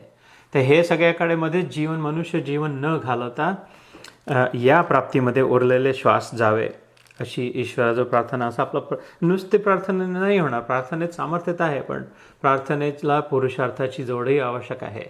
प्रार्थनेसाठी सोबत आपला निग्रह, आपला प्रयत्न, ही प्रयत्नांती परमेश्वर ऐकला आहे आपण. जो प्रयत्न करेल त्यालाच शेवटी परमेश्वराची प्राप्ती होईल. तर परमेश्वर प्राप्तीनंतर तुकाराम महाराज म्हणतात, असेल माझा हरी तर देईल खाटल्यावरी. आय डोंट केअर, मला काही करायचं नाही, असेल तर माझा बाप तर भरेल माझा पोटाचा खड्डा. पण ते साधक अवस्थेत नाही म्हटलं, सिद्ध होते तुकाराम महाराज, है ना. तर साधकाला प्रयत्न करणं आवश्यक आहे, साधना करणं आवश्यक आहे. साधन उपलब्ध आहे, गीतारूपी, ध्यानरूपी कोणी सांगणारा आहे ना. झूम, हे टेलिकास्ट रूपी हे साधन आहे सगळे. त्यांनी साधना करायला हवी साधक असलं तर मग साध्याची प्राप्ती होईल, आपल्या इष्ट प्राप्त होईल आणि मग सिद्धांचा अनुभव होईल. मग ठीक आहे, बिंदास, असेल माझा हरी तर देईल खाटल्यावरी, तुकाराम बुवा म्हणाले. तर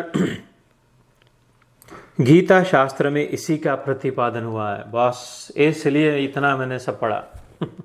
या वाक्याची वाट पाहत होतो मी, की हे सगळे 1 घंटा जे आता वाचून दाखवलं, याच्यावर लेक्चरबाजी केली, हे कशासाठी? कारण ते म्हणताय की हे सगळं जे आहे गीतामध्ये हेच मी समजून सांगितलं आहे नीट डिटेलमध्ये. अमित तेजस्वी भगवान विष्णु के ये वचन सुनकर लक्ष्मी देवी ने शंका उपस्थित करते हुए कहा.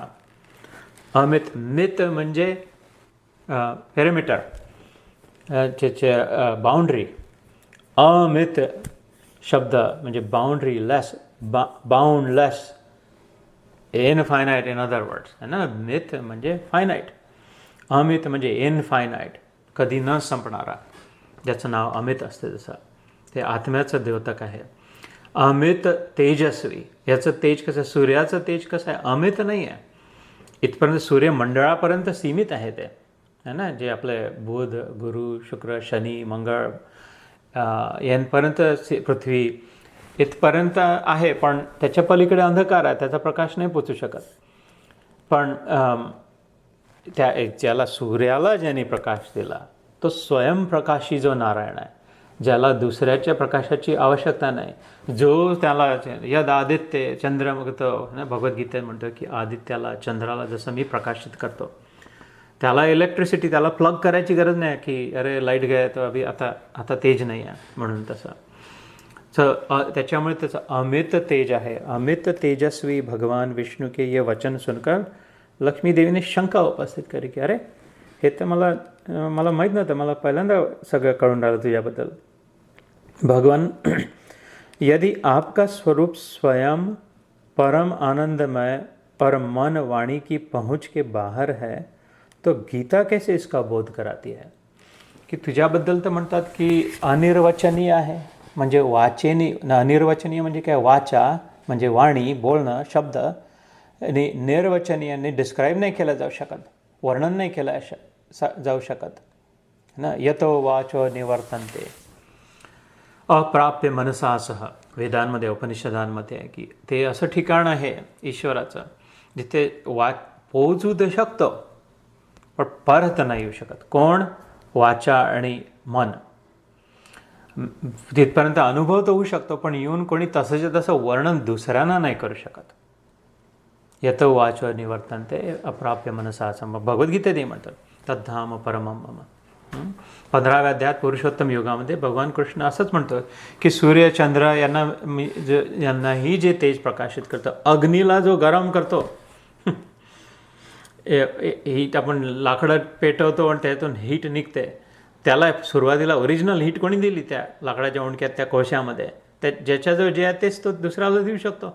दारिद्र्य आहे तर दुसऱ्याला देऊ नाही शकत ना. ज्याच्या मनात क्रोध आहे तर दुसरा प्रेम नाही करू शकत. जो श्रीमंत आहे तोच दुसऱ्याला दान धर्म करू शकतो. ज्याचं हृदय प्रेमाने भरलेलं आहे, वाहत्या, तोच दुसऱ्यांना सहानुभूती आणि प्रेम देऊ शकतो. तर लाकूड उष्णता देते, कोळसा उष्णता देते, पण त्यात ओरिजिनल कोणी भरली तर कृष्ण छाती ठोकून म्हणतो 15व्या अध्यायात, मी पुरुषोत्तम काय, मी उत्तम पुरुष काय, ओ द तम, the superior of all, the supreme, the ऑलमायटी, above all. उत्तम म्हणजे सगळ्यांपेक्षा महान. कारण त्या सगळ्यामध्ये अग्नी घुसवणारा मी आहे. पहिले स्टोअर करून ठेव. सिलेंडर जसं घर येते रिकामा झाल्यावर कामाचं नाही, भरलेलं आहे, तसे ह्या सगळ्या लाकडांमध्ये, ह्या कोळशांमध्ये, एवढं काय सूर्यामध्ये, चंद्रामध्ये पहिले मी स्टोअर करून ठेवला, म्हणून ते थोडं निघून तुमच्यापर्यंत पोचून आला आता ना. म्हणून मी पुरुषोत्तम आहे.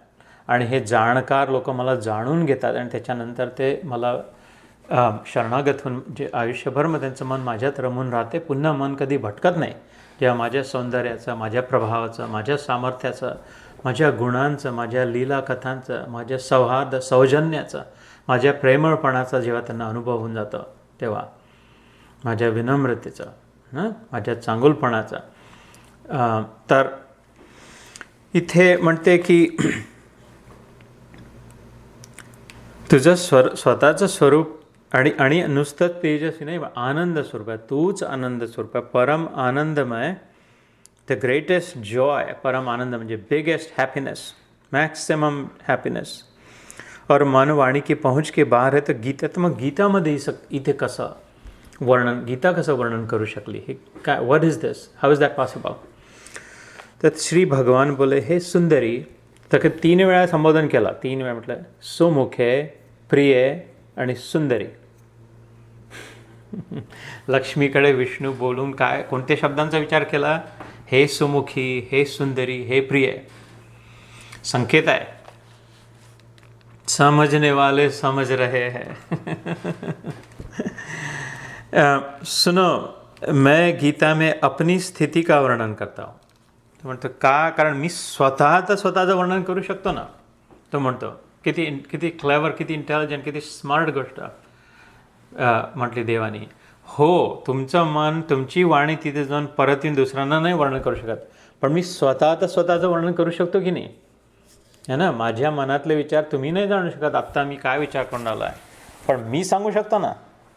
जर माझी जर इच्छा झाली, मला जर कोणी पटवलं, मला जर कोणी मनवलं, अनुनय विनिनय करून, हातापाय जोडून, कशा प्रकारे माझं हृदय जिंकून घेतलं आणि म्हटलं की प्रभू तुझ्या मनात काय, तुझे विचार सांग मला, मी तर स्वतः सांगू शकतो की नाही. हे तर बिलकुल सिम्पल ट्रूथ आहे, स्पष्ट समोर व्यक्त, यात काहीच कॉम्प्लिकेटेड नाही आहे. आपल्या सगळ्यांचीच ती कथा आहे की प्रत्येकाच्याच मनात काय हे कोणीच नाही जाणत डिटेलमध्ये, स्वतःच्याच विचार. पण तो व्यक्ती सांगू शकते, नाही असं नाही, असं झालं होतं, तसं नाही, तसं झालं होतं, असं नाही, असं आहे, असं मी असं म्हटलं, मग मी असं केलं, मग त्याने तसं झालं, मला असं वाटत होतं, हे सगळं स्वतः जरूर सांगू शकतो. तो म्हणतो की कारण, ती म्हणते हे कसं शक्य आहे गीतेमध्ये तुझं वर्णन, बिकॉज सिम्पल, मीच स्वतः डिस्क्राईब केला. I love the simplicity of the Gita. त्याच्यामुळे गीताला खूप कठीण आहे, क्लिष्ट आहे, समजत नाही, हे तेच लोक म्हणतात जे या शब्दांकडे, सिम्पल शब्दांकडे नीट लक्ष नाही देत. ते समोर स्पष्ट ऑब्वियस जो अर्थ आहे तो सोडून दुसरे अर्थ काढण्याचा प्रयत्न केला तर मग खूप कॉम्प्लिकेटेड आहे. पण समोर स्पष्ट जो ऑब्वियस अर्थ आहे, सिम्पल शब्द आहे, त्याच्याकडे लक्ष दिलं तर बिलकुल सहज समजू शकते गीता आणि मस्त आनंद होऊ शकतो. मैं गीता में अपनी ही स्थिति का वर्णन करता हूँ. मग क्रमशः 5 अध्यायों को तो मेरे 5 मुख जानो, 10 अध्यायों को 10 भुजाएं समझो, तथा 1 अध्याय को उदर और 2 अध्याय, उदर म्हणजे पोट, उदरभरण नेता, सहजावन होते जे आपण म्हणतो त्या, किंवा सहोदर म्हणतो, सखा भाऊ राजेंद्र, हा माझा सहोदर आहे. सख्याला सहोदर म्हणतात का, उदर म्हणजे पोट ज्यांनी शेअर केला आहे. कोणतं पोट शेअर केलं, आईचं. या ज्या उदरातून माझा जन्म झाला, त्याच उदरातून ज्याचा जन्म झाला तो सहोदर ना. तर 1 अध्याय को मेरा उदर और 2 अध्यायों को दोनों चरण कमल जानो. इस प्रकार यह 18 अध्यायों की वाङ्मयीन ईश्वरीय मूर्ति तुम मेरा ही स्वरूप समझनी चाहिए. यह ज्ञान मात्र से ही महान पातकों का नाश करने वाली है. म्हणजे पाप निर्मूलनसाठी, पापाच्या प्रायश्चित्तासाठी वेदांमध्ये, निरनिराळ्या शास्त्रामध्ये खूप यज्ञ सांगितलेले आहे, खूप तपस्या सांगितलेल्या आहे. 12 वर्षाची तपस्या, हे यज्ञ ते यज्ञ, हे याग ते याग, कशासाठी, की इतकं दान धर्म सांगितलं, इतकी तीर्थयात्रा सांगितले, असे खूप वर्णन आहे. मी वाचलं आहे की आपली आत्मशुद्धी जर करायची असेल, कांचन काया जर व्हायचं असेल, त्याच्यानंतर मग आत्मप्राप्ती व्हायची असेल, तर इतके यज्ञ, इतकी तीर्थयात्रा, इतकं जप, इतकं दान, इतकं असं सांगितलेलं आहे. वाचलं आहे मी, केलं नाही आहे.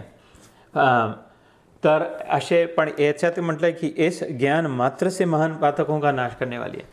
ते सगळं करण्याचं सामर्थ्य जर नसेल आणि शक्य नसेल, बुद्धी नसेल, तेवढे रिसोर्सेस नसेल, जसं माझी अवस्था होती, तर इस ज्ञान मात्र से सब पातकों का नाश करने वाली गीता है. हे मग याच्या मागे लागलं, हे जर समजून घेतलं तर ह्या नारायणाचंच स्वतःचं आश्वासन आहे की सगळ्या पापांचा नाश, निर्मूलन झाला, पापमुक्त, नित्य तृप्त, नित्य मुक्त, पापमुक्त. क्यों? सदैव शरणागत, ज्याचं जीवन आहे, ज्याचा ईश्वराच्या. तर एवढी मोठी उपलब्धी आहे. याच्यानंतर कुठलं यज्ञ या करण्याची आवश्यकता नाही, कुठलं जप तपाची करणं चांगलं आहे, करणं योग्य आहे, करायला हवं, कारण ते त्यात प्रेम आहे, पण आवश्यक नाही. तीर्थ, दान, जे काय धर्म सगळं करायला हवं, चांगलं आहे, पण आवश्यक नाही.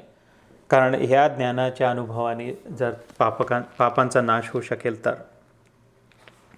जो उत्तम बुद्धि वाला पुरुष गीता के एक या आधे अध्याय का, एक आधे चौथाई श्लोक का भी प्रतिदिन अभ्यास करता है, वह सुशर्मा के समान मुक्त हो जाता है. तर म्हणते की एवढं थोडं तर कमिट कर. दुसऱ्या अध्यायात एक सुंदर श्लोक होता, अर्धा, आता याच्यात म्हटलं अर्धाही श्लोक जरी म्हटलं तरी सुरुवात होऊन जाते पापमुक्तीची, म्हणून मी अर्धा श्लोक ऐकतो. स्वल्पमपि धर्मस्य त्रायते महतो भयात. दुसऱ्या अध्यायात हा अर्धाच श्लोक आहे की थोडाही जरी अल्प, अल्प म्हणजे थोडा, सुअल्प, स्वल्प म्हणजे अगदी थोडा, ह्या गीता धर्म असा आहे. त्रायते, त्राण नाशत, महतो भयात, मोठ्यातल्या मोठ्या भयांपासून, इनसिक्युरिटीपासून. सध्या जे वाटतंय की होईल की नाही, माझा जीव वाचेल की नाही, मला तर नाही होणार, असं तर नाही, तसं नाही, याच्यापासून मुक्ती जर हवी असेल, भयनाशन दुर्मती हरण कली में हरि को नाम. मागच्या वेळेस आपण बोललो होतो, निश दिन नानक जो जपे सकल सफल होय भव काम. तर हा अर्धा श्लोक आहे, स्वल्पमप्यस्य धर्मस्य त्रायते महतो भयात. थोडं जरी प्रयत्न केला या धर्मात, या गीताशास्त्राप्रमाणे वागण्याचा, तरी पण मोठमोठाले गंडांतर टळत. गंडांतर आले तरी त्याचा अनुभव वाईट नाही होत, दुःखी नाही होत, दुःखाची परिस्थिती नाही आहेत अशी प्रॉमिस नाही ईश्वराची. ते तर आपलं कर्म प्रारब्ध आहे, ते तर आपली केलेली कमाई आहे, जे काही आपल्यासोबत होते ती कमाई आणि गमाई. पण त्याचा अनुभव आपल्याला चांगला किंवा वाईट कसा व्हावा, हे मात्र गीताचं सोल्युशन आहे गीताजवळ. तर तो म्हणते सुशर्मा के समान मुक्त हो जाता है. तर ती म्हणते देव सुशर्मा कौन था, किस कारण से मुक्ती हुई थी, हे सगळं. तर ही गोष्ट आहे आता मनोरंजक, ती मी आता मात्र स्किप करतो, कारण आपण ॲक्च्युअल गीतेत पदार्पण करू. माझा मुख्य उद्देश होता की भगवद्गीतेबद्दलच्या या पहिल्या अध्यायाचंही महत्त्व प्रत्येक अध्यायाचं तुमच्यासमोर मांडावा. तर पहिला अध्याय आहे अर्जुन विषाद योग. याच्यात 18 अध्याय येतात. 18ही अध्यायाचे निरनिराळे नाव आहेत, निरनिराळे मार्ग आहेत, आणि 18ही अध्यायांच्या नावांचा शेवटचा भाग आहे योग. म्हणजे तर इथून समजा कॉटन मार्केटला जायचं असेल, जिथे तुम्ही बसले आहात समजा नागपुरात, तर निरनिराळे डिपेंडिंग ऑन तुम्ही कुठे राहता ते निरनिराळे रस्ते आहे. पण तू इथून जाशील, मग असा वळशील आणि मग असं करशील, आणि तिथे गेल्यावर ते समोर कॉटन मार्केट.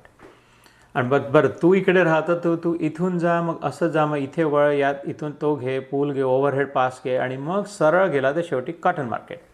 आणि मात्र तू जो आहे तो उलट्या दिशेने इकडून इकडे जा, असं कर, कुठेच वळू नको, सरळ सर तुझ्या घरापासून निघतो तो रस्ता सरळ जो आहे ते कॉटन मार्केट. असं जर सांगितलं की 18 प्रकारचे आणि शेवटी कॉटन मार्केट, तिथे जायचं होतं म्हणून, तसं हे प्रत्येक 18ही अध्यायांच्या शेवटी योग शब्द आहे. योग प्राप्ती जर करायची असेल, योग म्हणजे एकत्रीकरण, एक होणं, एक अनुभव होणं ईश्वरासोबत ना, पक्क चिपकणं. मागच्या सांगितलं होतं वेल्डिंग होणं. आता सध्या आपण 2 तुकडे समजतो आहे, आपण स्वतःला वेगळं समजतो आहे आणि देवाला वेगळं समजतो आहे. 2 तुकडे आहे आणि एक व्हायचं आहे, तर मग ठीक आहे, वेल्डिंग करा, बांधून घ्या एकमेकाला पक्का. का अशी गाठ बांधा की कधी सुटणार नाही, है ना. तर त्या अनुभवानंतर लक्षात येईल की 2 नव्हतंच. तो मी हा जो स्वतःचा तुकडा, छोटा तुकडा जो समजत होतो, हा नव्हताच, याचं अस्तित्वच नव्हतं. तो एकच होता पूर्ण सगळीकडे, पूर्ण वेळ. पण तो अनुभव येस तर जर एक असण्याचा अनुभव करायचा तर असं आहे ना, तर त्याला योग म्हणतात. ते 18ही अध्याय शेवटी कुठे नेतात? कॉटन मार्केटला. जिथे भाजीपाला मिळेल आपल्याला. मात्र देव बाजारचा भाजीपाला नाही रे, देव असानं भेटायचा नाही रे. भाव भावो ही भक्ती, मनी नाही भाव म्हणे देवा मला पाव. तर हा पहिला आहे विषाद योग. याच्यानंतर येईल सांख्य योग. काही लोक त्याला आत्मयोग म्हणतात, काही सांख्य योग म्हणतात. सांख्य म्हणजे ॲनालिसिसनी, लॉजिकनी समजून घेणं, सत्य वास्तविक कसं आहे ते समजून घेणं. कपिल मुनींनी, ईश्वराचा एक अवतारून गेला कपिल मुनी, त्यांनी ते प्रस्थापित केलं होतं सांख्य योग. त्यानंतर येतो कर्मयोग, कर्मसन्यास योग, ज्ञान कर्म संन्यास योग, निरनिराळे योग आहे. ध्यान योग 6वा अध्याय, त्यालाही 2 नाव आहे, आत्मसंयम योग किंवा ध्यान योग. जितका आत्मसंयम केला तितका ध्यान लागतं आणि ध्यानात ईश्वराचा अनुभव होतो आणि ईश्वर आणि आपण एक कसे आहोत हे लक्षात येतं, हे पक्का होतं ध्यानामध्येच. मग आत्ता आपण वाचलं की शिवजी पार्वतीला सांगत होते की अंतःकरणातच त्याचा अनुभव होता, आतल्या पडद्यावरच अनुभव होतो. तर पण त्याच्यासाठी मी जसं म्हटलं, त्या पडद्यावर आत्ता सध्या इतके निरनिराळे सिनेमे सुरू एकाच वेळी की तो पडदा हा स्वतःच ईश्वर आहे माझ्या आत असलेला, हे दिसायला पडदाच दिसत नाही, नुसते सिनेमे दिसत आहे ना. तर ते सिनेमे एक बटना बंद करून जसं बंद केलं तसं मला प्रत्यक्ष लक्षात येईल. तर ती जी प्रक्रिया बटना बंद करण्याची ती संयम आहे. स्वतःच्या आत्मसंयम करेल तर ध्यान होईल तर दर्शन होईल. जितकं ध्यान करू तितकं लक्षात येईल की अरे यार इथं कचरापट्टी जमा कर रहा था मैं. तितका संयम वाढते, एकमेकाला ते पोषण करणार आहे. ध्यान आणि संयम, जितका संयम जास्ती तितकं ध्यान चांगलं, जितकं ध्यान चांगलं तितका संयम जास्ती. तर कुठेतरी विहीर खोदायला सुरुवात करायला हवी, शेवटी पाणी मिळेल. कुठे करू कसं करू मध्ये पूर्ण जीवन निघून जा. कुठेतरी जे पावडा खोद, कुठेतरी कुदाळ सुरू कर. तर तो 6वा अध्याय. मग ज्ञान विज्ञान योग 7वा अध्याय. अप्लाइड सायन्स आहे, नुसतं शास्त्र नाही, याचं ॲक्च्युअल तुम्ही अप्लाय करून अनुभव करू शकता, हे 7व्या अध्यायात समजून सांगणारा. अक्षर ब्रह्मयोग 8वा अध्याय, जो आमचं अमेरिकेत जे सध्या सुरू आहे, कालचं सत्र झालं दर शनिवारी, तिथे आम्ही काल 8वा अध्याय सुरू केला, अक्षर ब्रह्मयोग, जो छांदोग्य उपनिषद आणि बृहदारण्यक उपनिषदातून मोस्टली या टेक्निकल गोष्टी आहे उपनिषदांमधल्या, ते त्यात 8व्या अध्यायात आहे. राजविद्या राजगुह्य योग, ज्याला स्वामी विवेकानंद राजयोग म्हणायचे, जसे ही secret of secrets, deep mystery. 6व्या अध्यायाला इथे राजयोग म्हणायचे, कारण ध्यान त्यांच्या मते, विवेकानंदांच्या मते, ध्यान आणि जो अनुभव करण्यात तो सर्वश्रेष्ठ. जनरली जितके योगी होऊन गेले, जसे विवेकानंद योगी होते, परमहंस योगानंद जे होते योगी होते, त्यांनी 6व्या अध्यायाचा खूप अभ्यास करून त्यातून त्याचा फायदा झाला आणि त्यांनी त्याला प्रमुख मानलं स्वतःच्या जीवनात. गांधीजींसारखे जे कर्मनिष्ठ होते त्यांनी कर्मयोगाला प्राधान्य दिलं. तर हे निरनिराळे, जो इकडे राहायचा तो या रस्त्याने कॉटन मार्केट पोहोचला, तो जो इकडे राहायचा तो त्या उलट्या रस्त्याच्या उलट्या दिशेने जाऊन पोहोचला, पण सगळे पोहोचले. ज्यांनी प्रयत्न केला ते सगळे पोहोचले. 10वा अध्याय विभूती योग.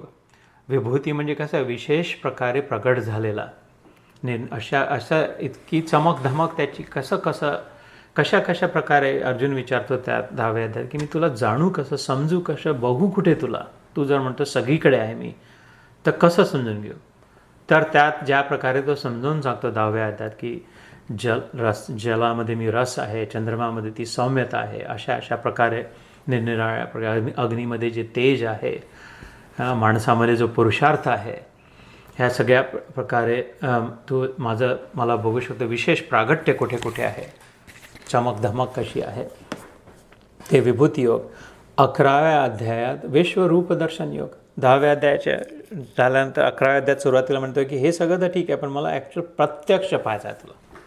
बाप दाखवणार तर श्राद्ध करा. अर्जुन कृष्णाला म्हणतो की तू म्हणतोय पण खरा आहे का, मला पाहायचं आहे. तसं सगळ्यांमध्ये सगळा तूच आहे हे. तर मग तो 11व्या अध्यायात दिव्यम ददामि ते चक्षु पश्य मे योगमैश्वरम. अजून एक अर्धा श्लोक ऐकला आज तुम्ही, पुण्याची गणना सुरू झाली. अर्धा श्लोक, दिव्यम ददामि ते चक्षु पश्य मे योगमैश्वरम, की हो दाखवतो तुला, पण तसं नाही दिसू शकत, चर्मचक्षूंनी नाही दिसू शकत, चमड्याच्या डोळ्यांनी नाही दिसू शकत, दिव्य चक्षु पाहिजे त्याला, दिव्य रूप बघण्यासाठी. जसं आता करोना व्हायरस डोळ्यांनी नाही दिसत नाही म्हणजे आहे नाही असं नाही आहे. त्यासाठी दिव्य चक्षु, मायक्रोस्कोप नावाचा मॅग्निफाईंग लेन्स असलेला, जो एक गोष्टीला 10,000 पट मोठा करून दाखवू शकेल. असा जर मायक्रोस्कोप असला आपल्याजवळ तर तो दिसू शकेल है ना. एवढा मोठा सूर्य आहे पण तो एवढूसा दिसतो. असं वाटत नाही की एवढीशी चकती नाण्या एवढी 1 रुपयाच्या नाण्या एवढी इतका प्रकाशित करू शकते. पण तो जो टेलिस्कोप नावाचा पाहू शकलो तर मग अफाट त्याचं विराट स्वरूप दिसू शकतं. तर ही दिव्यता आवश्यक आहे दृष्टीमध्ये, दिव्य दृष्टी आवश्यक आहे. तो म्हणतो की दिव्यम मी तुला देतो थोड्या वेळासाठी, दिव्यम ददामी म्हणजे मी देतो ते चक्षु, अशा प्रकारची बघण्याची दृष्टी देतो तुला दिव्य दृष्टी, ते विजन देतो, ते फ्रेमवर्क देतो, असा चष्मा देतो थोड्या वेळ घालायला. तू माझा यौगिक ऐश्वर्य बघू शकशील की असं पाहू तुझ्यासमोर प्रगट होईल की अरे बापरे सगळ्यांमध्ये माझा बाप हाच आहे म्हणून ना. त्याच्यानंतर घुटणे टेकून अर्जुन एकदम घाबरा होऊन की ओ माय गॉड की का हे कृष्ण, हे यादव, हे सखे, ती शेवटी तो म्हणतो 11व्या अध्यायात की आणि मग भक्तिपूर्ण अंतःकरण त्याचं विरघळून जाता की तू कोण आणि मी कोण आणि मी कसा वागत होतो, तुझ्याशी कसा बोलत होतो. हे आपली गाथा सांगतो अर्जुन. देवासोबत आपण कसा व्यवहार करतो. मग भक्तीचा उदय होतो की त्याच्यानंतर मग 12वा अध्याय भक्तियोग. सगळ्यात सुंदर माझ्या अनुभवात माझ्या मते स्वतःसाठी the most sweet, the beautiful the smallest 12वा आणि 15वा अध्याय 20च श्लोक आहे फक्त, म्हणजे 40 ओळी फक्त, 2 पानाचा अध्याय भक्तियोग. 13वा अध्याय मगाशी मी उल्लेख केला क्षेत्रज्ञ विभाग योग की सेपरेट करणं, साक्षी जेव्हा का तेव्हा की मी साक्षी आहे या परिस्थितीचा. मला व्हायरस झाला किंवा माझा जॉब सुटला किंवा माझ्यावर अत्याचार होत आहे, माझ्याशी लोक बोलत नाही आहे, मला प्रॉब्लेम झाले, तो मी नाही आहे. ते सगळं बघणारा मी आहे. जे काही होते आहे ते तर शरीरासोबत नाव असलेलं ज्याचं आहे, नाव रूपासोबत होत आहे, हे त्याच्यात नीट समजून सांगितलेलं आहे 13व्या अध्यायात. क्षेत्र आणि क्षेत्रज्ञ, क्षेत्राला जाणणारा, बघणारा, असं ज्ञानाचा तिथे अवतरण आहे. मग 14वा अध्याय गुणत्रय विभाग योग. तर हा क्षेत्र आणि क्षेत्रज्ञ एक कन्फ्युजन कसं होऊन गेला. मी जर आत्मा आहे, शरीर नाही, तर मी कन्फ्यूज कसा झालो. मला शरीर आहे हे वाटते का बरं, पण मग असं काय आहे की मला तर वाटते मी हेच आहे, माझं नाव हे आहे आणि मी हा व्यक्ती आहे बस आणि एवढंच माझं आहे. असं का झालं. जर नाही आहे तर हे कशात समजा 14व्या अध्यायात गुणांच्या प्रभावांमुळे. मी जर जलच होतो तर छोटीशी लाट आहे असं का मला का वाटायला लागलं. त्या अफाट समुद्र आहे ह्याचा अनुभव का सुटून गेला. मी जर व्यक्ती आहे तर त्या आरशातल्या रिफ्लेक्शनमध्येच का बरं फसून गेलो आणि त्या आरशावरच लिपस्टिक लावून राहिलो, आरशावरच टिका लावून राहिलो, आरशाला सजवून राहिलो, आरशाच्या डोक्यावर मेहंदी लावून राहिलो. असा मूर्खपणा कोणाला स्वतःकडे लक्षच नाही. असं कसं झालं, का झालं ना. स्वतःचं सौंदर्य विसरून हे त्या 3 गुणांच्या प्रभावात आल्यामुळे माया ज्याला म्हणतो संसार. हे 14व्या अध्यायात गुणत्रय विभाग योग, 3 गुणांचा खेळ. त्यामध्ये 15वा अध्याय या सगळ्यांच्या पलीकड असलेला पुरुषोत्तम जो आहे सगळ्यात मोठा, the big guy, the main man. पण तो स्वतःकडे निर्देश करून म्हणतो की मीच पुरुषोत्तम आहे. असं जो समजून मग माझ्या भजनात माझा भक्त लागून जातं, माझ्या भक्तीत. म्हणजे तोही 20च श्लोक आहे पुरुषोत्तम अध्यायामध्ये 15व्या अध्यायात, ज्यात तो डिटेलमध्ये समजून सांगतो. 16वा अध्याय वाईट लोकांचं कसं दैव आसुर संपत्ती विभाग योग. की आता मग हे गुणांमध्ये जे फसलेले असतात ते चांगले आणि वाईट कार्य करतात, चांगलं बोलतात, वाईट बोलतात, चांगला त्यांना अनुभव होतं, वाईट अनुभव होतं, चांगले लोक असतात, वाईट लोक असतात. हे कसं होतं तर देव आसुर, ना देव आसुर, की देव आणि दानव, चांगले आणि वाईट यांची संपत्ती काय आहे, यांना मुख्य महत्त्वाचं काय वाटतं, हे चांगले का वागतात, हे वाईट का वागतात, त्यांच्या मनातले विचार कसे असतात, हे डिवाइड आउट करणारा 16वा अध्याय. त्यातला पहिलाच श्लोक महत्त्वाचा, अभयम सत्व संशुद्धीर ज्ञान योग व्यवस्थित. पहिले चांगल्यांचा अनुभव वर्णन करतो संक्षिप्त, थोडं 4-5 श्लोकांमध्येच, की चांगले लोक जे जनरली ज्यांना आपण म्हणतो समाजात सौजन्यपूर्ण, त्यांच्यामधले जे गुण असतात निर्भय असतात, दुसऱ्यांचं वाईट करण्याची ज्यांची वृत्ती नाही, त्यांच्या मनात स्वतःच्या मनातही भय नाही, राहत. भयभीत तोच होतो ज्याच्या मनात है ना, चोराच्या मनात चांदण, ज्याच्या मनात खोटा आहे, काळा आहे, त्यालाच गिल्टी वाटतं, त्यालाच रिग्रेट होतं, त्यालाच भीती असते. नाही तर छाती ठोकून बाहेर करू शकते. जेवढं जो स्वतःमध्ये तृप्त आहे, जेवढं मिळालं त्याच्यामध्ये जो समाधानी आहे, चोरी चपटी करून अजून दुसरी मिळकतची ज्याची वृत्ती नाही, त्याला दुसऱ्याचं भय पण नाही आहे. 17व्या अध्यायामध्ये तो हे जे गुण 14व्या अध्यायात सांगितले होते त्यांचं, आणि हे 16व्या अध्यायात जी संपत्ती सांगितली होती त्याचं डिटेलमध्ये पुन्हा वर्णन करून सांगतो. आणि 18वा अध्याय मोक्ष संन्यास योग, की हे सगळं सोडून मुक्ती कशी, या एक एक समोर रस्ता घेत एक एक चौक पार करत, एक सिग्नलवर वळत शेवटी कॉटन मार्केट दृष्टीला दिसायला लागला. आणि हे सगळं सोडून मग कसं काय अनुभव असतात ते सगळ्यात मोठा अध्याय 18वा अध्याय, 78 श्लोकांचा सगळ्यात मोठा विस्तीर्ण. दुसरा अध्याय दुसऱ्या नंबरमध्ये आहे मोठा 72 श्लोक. तर दुसरा आणि 18वा हे सगळ्यात मोठे, आणि 12वा आणि 15वा हे सगळ्यात छोटे, 20 श्लोक दोन्हीमध्ये. तर असे निरनिराळ्या प्रकारे योग योग योग आहेत. असं नाही तर असं जा, तसं नाही तर तसं जा, हे कर नाही तर ते कर.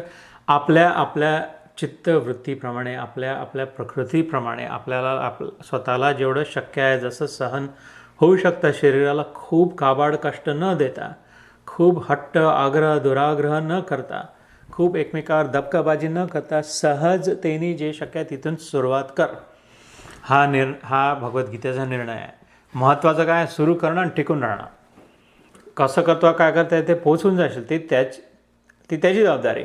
त्याच्या बसमध्ये बसला तर त्याची जबाबदारी. 7व्या अध्यायात तो म्हणतो आर्त जिज्ञासू ज्ञानी, अर्थार्थी. कुठल्याही प्रकारे कुठल्याही उद्देशाने आहे माझ्याकडे, पैसे मागण्यासाठी आहे, कोर्ट जिंकण्यासाठी आहे, तर रोग निर्मूलन करण्यासाठी आहे, कौतूहल घेऊन ये, ज्ञानाच्या प्राप्तीसाठी. पण माझ्यापर्यंत आलं तर तुला माझी पूर्ण प्राप्ती होईल. शेवटी तू जरी फक्त पैसे मागत असला तरी पैसे ते मिळतील, प्रार्थनेत दम असेल तर. पण त्या जर टिकून राहिला, तू माझ्याकडे येण्याची प्रक्रिया सोडली जर नाही, तर तुला शेवटी माझी पूर्ण प्राप्ती होईल माझ्या ज्ञानाची. तर एक पहिला अध्याय पूर्ण नाही मी जाणार, काही श्लोक फक्त यातले करतो आणि मग दुसऱ्या अध्यायाकडे पुढच्या वेळेस दुसरा अध्याय करू. यातला पहिला श्लोक आहे, मी मागच्या वेळेस सांगितलं होतं, धर्मक्षेत्रे कुरुक्षेत्रे समवेता युयुत्सव मामका पांडवाश्चैव केम कुर्वत संजय. पहिला शब्द आहे धर्म, शेवटचा शब्द आहे मम. हे मागच्या सांगितलं. तर हे भगवद्गीतेचं पहिलं पान धर्म, शेवटचं पान मम. हे जर बंद केलं त्यात पूर्ण गीता आली. माझा धर्म काय आहे, मम म्हणजे माझा, आणि धर्म म्हणजे धर्म, माझं कर्तव्य, मी काय करू. ह्याचं उत्तर जीवन कसं जगावं हा प्रश्न जर असेल तर पहिल्या आणि शेवटच्या शब्दामध्ये, या दोनमध्ये जे काय आलं, reading between the lines as they say, ते पूर्ण गीतेमध्ये सांगितलेलं आहे. तर हे धृतराष्ट्राने विचारलं. एक कथा तर माहिती आहे महाभारतातली सगळ्यांना, की दूरदृष्टी मिळाली होती, टेलिव्हिजन मिळालं होतं लिटरली संजयाला. समजय, जो समतेमध्ये स्थित आहे, जय त्याचीच जय आहे. समजय, समतेत जो स्थित आहे, शेवटी जय त्याचीच आहे. त्यालाच दूरदृष्टी आहे, तोच ब्रॉडर विजन पाहू शकतो, त्यालाच ते बक्षीस मिळालं, पारितोषिक मिळालं, टेलिव्हिजन मिळालं. लिटरली त्याचं ट्रान्सलेशन होतं, म्हणजे टी व्ही म्हणतो ते. हे तेव्हाची गोष्ट आहे, संजयाला प्राप्त होतं. तर त्याला धृतराष्ट्र जो अंधळा आहे, जाणून बुजून अंधळा झाला, त्यालाच पहिले ऑफर केलं होतं की तुला हवं का, बघायचं आहे का कुरुक्षेत्रामध्ये, संजयच्या आधी. नाकारलं त्याने. जानामि धर्मम न च मे प्रवृत्ती, जानामि अधर्मम न च मे निवृत्ती. हे महाभारतात श्लोक येतो, गीतेत नाही आहे. की कशी त्याची अवस्था येते की धर्म काय, योग्य काय, चांगलं काय हे समजते मला, पण माझी प्रवृत्तीच होत नाही, माझी इच्छा नाही आहे तसं करण्याची. आणि चूक काय, वाईट काय, बरोबर नाही असं नको करायला हेही कळते, पण माझं नेमकं डोकं तिथेच जाते. माझं मन तोंड उघडून मी तेच बोलून बसतो जे मला माहिती आहे बोलायला नको होतं. असंच होतं. असा असलेला तो यांनी नाकारला. आणि पण जो समतेत स्थित होता त्याला अनायास सहजतेने मिळून गेला ते टेलिव्हिजन, ती दूरदृष्टी, ते दर्शन.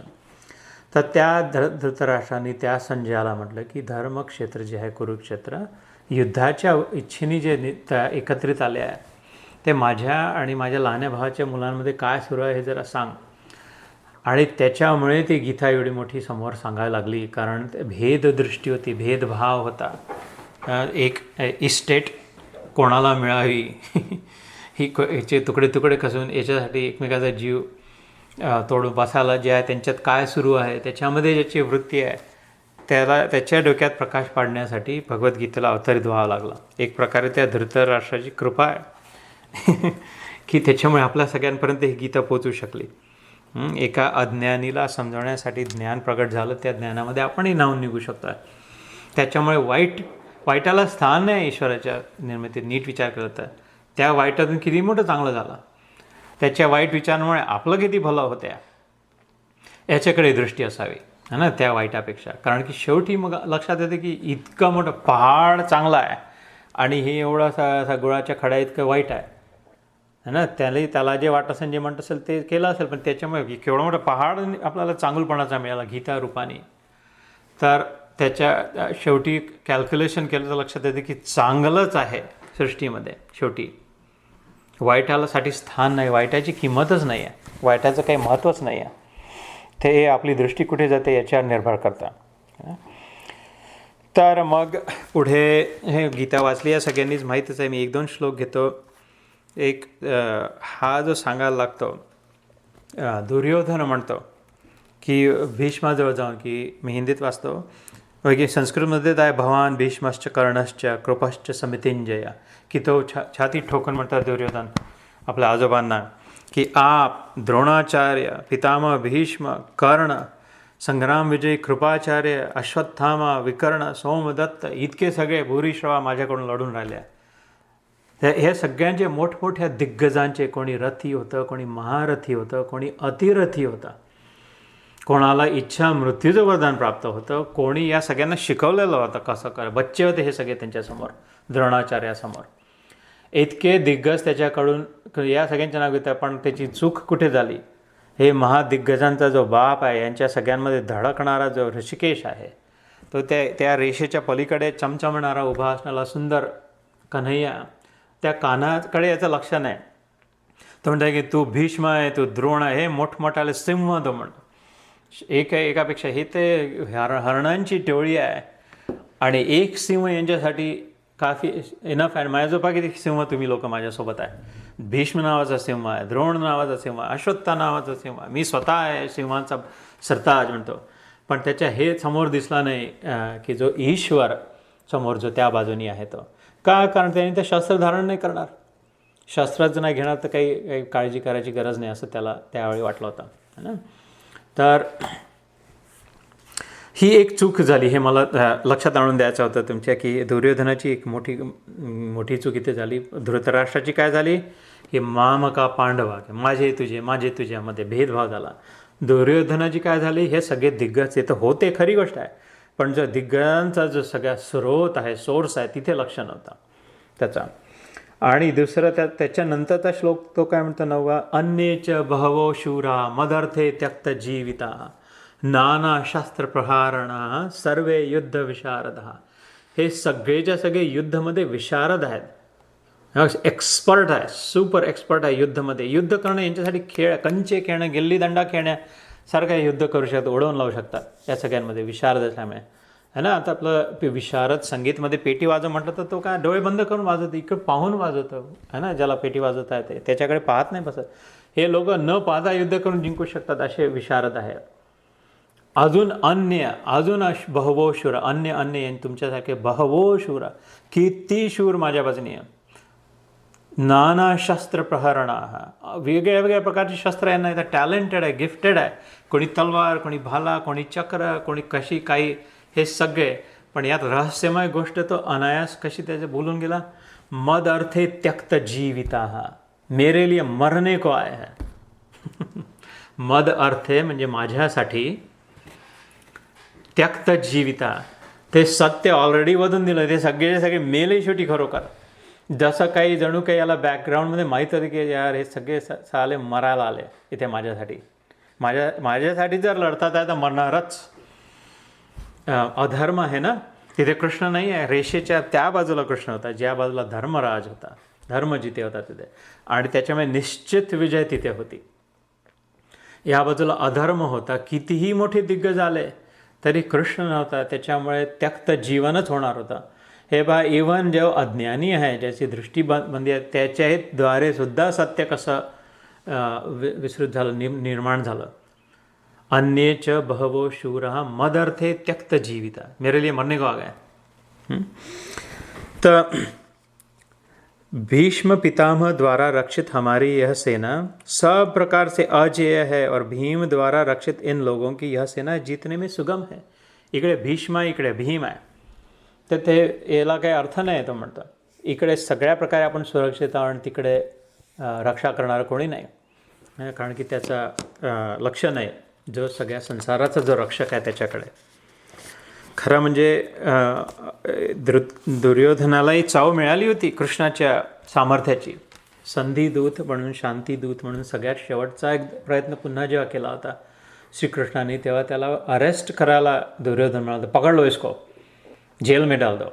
आणि तो कर्ण, त्याचा भाऊ दुशासन, हे सगळे मिळून त्याला आले ते पकडायला.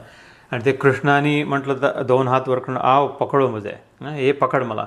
आणि त्याच्या हातातून जे इलेक्ट्रिसिटीच्या वेव्ज निघाल्या, त्या विजा चमकून त्या सगळ्यांना स्तब्ध करून टाकलं होतं तिथे. आणि हू किचून ते करू शकलं आहे. आणि मग तोच आपलं स्मित हास्य करून निघून गेला पुढे, चलो. त्याच्या कृतवर्मा, त्याच्यासोबत त्याचा भाऊ आला, चुलत भाऊ, त्याला म्हटलं की चल लेट्स गो. तर त्याला कल्पना होती पण तो विसरून गेला होता, विश्वास नव्हता मुख्य है ना. कल्पना होती पण विश्वास नव्हता, हे दुर्दैव आहे. आम्हाला ईश्वराबद्दल कल्पना असते पण दृढ विश्वास नेसेसरली नसतो है ना. तर पण ज्याचा दृढ विश्वास झाला त्याला मग लक्षात आलं की माझ्या बाजूने श्रीकृष्ण लढतो आहे याच्याबद्दल. पांचजन्यम ऋषिकेशो देवदत्तम धनंजय, हा श्लोक एवढ्यासाठी मी म्हटलं, हा 15वा श्लोक, की प्रत्येकाने आपले आपले शंख वाजवले, शंखनाद केला. श्रीकृष्णाचा पांचजन्य श्लोकाचं नाव आहे, शंखाचं नाव आहे. ओम पांचजन्याय चे विद्महे पवमानाय धीमहि तन्नो शंख प्रचोदयात, श्लोक म्हणतो आपण है ना. पांचजन्य नावाचा एक दैत्य होता समुद्रात राहणारा, त्याचा वध करून, शंखात लपून बसला होता तो, त्याचा वध करून तो शंख आपल्यासोबत, सगळ्यात मोठा शंख, त्याचा नाद व्हायचा, खूप रेझोनन्स त्याचा खूप होता आणलेला, म्हणून तो पांचजन्य शंख होता. पुढे 21वा श्लोक, सेनयोरुभयोर मध्ये रथम स्थापय मे अच्युता. हे अर्जुन श्रीकृष्णाला ऑर्डर देतो, जसं आपल्या ड्रायव्हरला म्हणतो की शेषराव जरा थोडं इथे थांबव बरं, इधर ले जाना उधर प्लीज. तसं तो म्हणतो की या सेनयोर उभयोर मध्ये, सेना, दोन्ही सेनाच्या मध्ये नेऊन तू रथम स्थापय मे अच्युता, तू ठेवतो का थोड्या वेळ, गाडी इधर पार्क कर देना, थोडं मी पाहतो काय कसं सुरू आहे ते, अर्जुनाने म्हटलं. तर त्या ईश्वराची विनम्रता पहा. पार्थ सारथी, पार्थचा जो सारथी बनला आहे, हो ठीक आहे, हो साहेब ठीक आहे साहेब म्हणून घेऊन गेला तो तिथे घोडागाडी चालवून त्याच्यासमोर. आपल्या प्रेमी भक्ताला मागे ठेवलं का, कारण समोरून जे बाण, सगळ्या वर्षाव येईल बाणांचा, या सगळे दिग्गज समोर आहे, त्याच्या समोर पहिले स्वतः, आणि याचं रक्षण त्याला मागे ठेवलं आहे आणि स्वतः नेऊन त्यांनी थांबवला तिथे.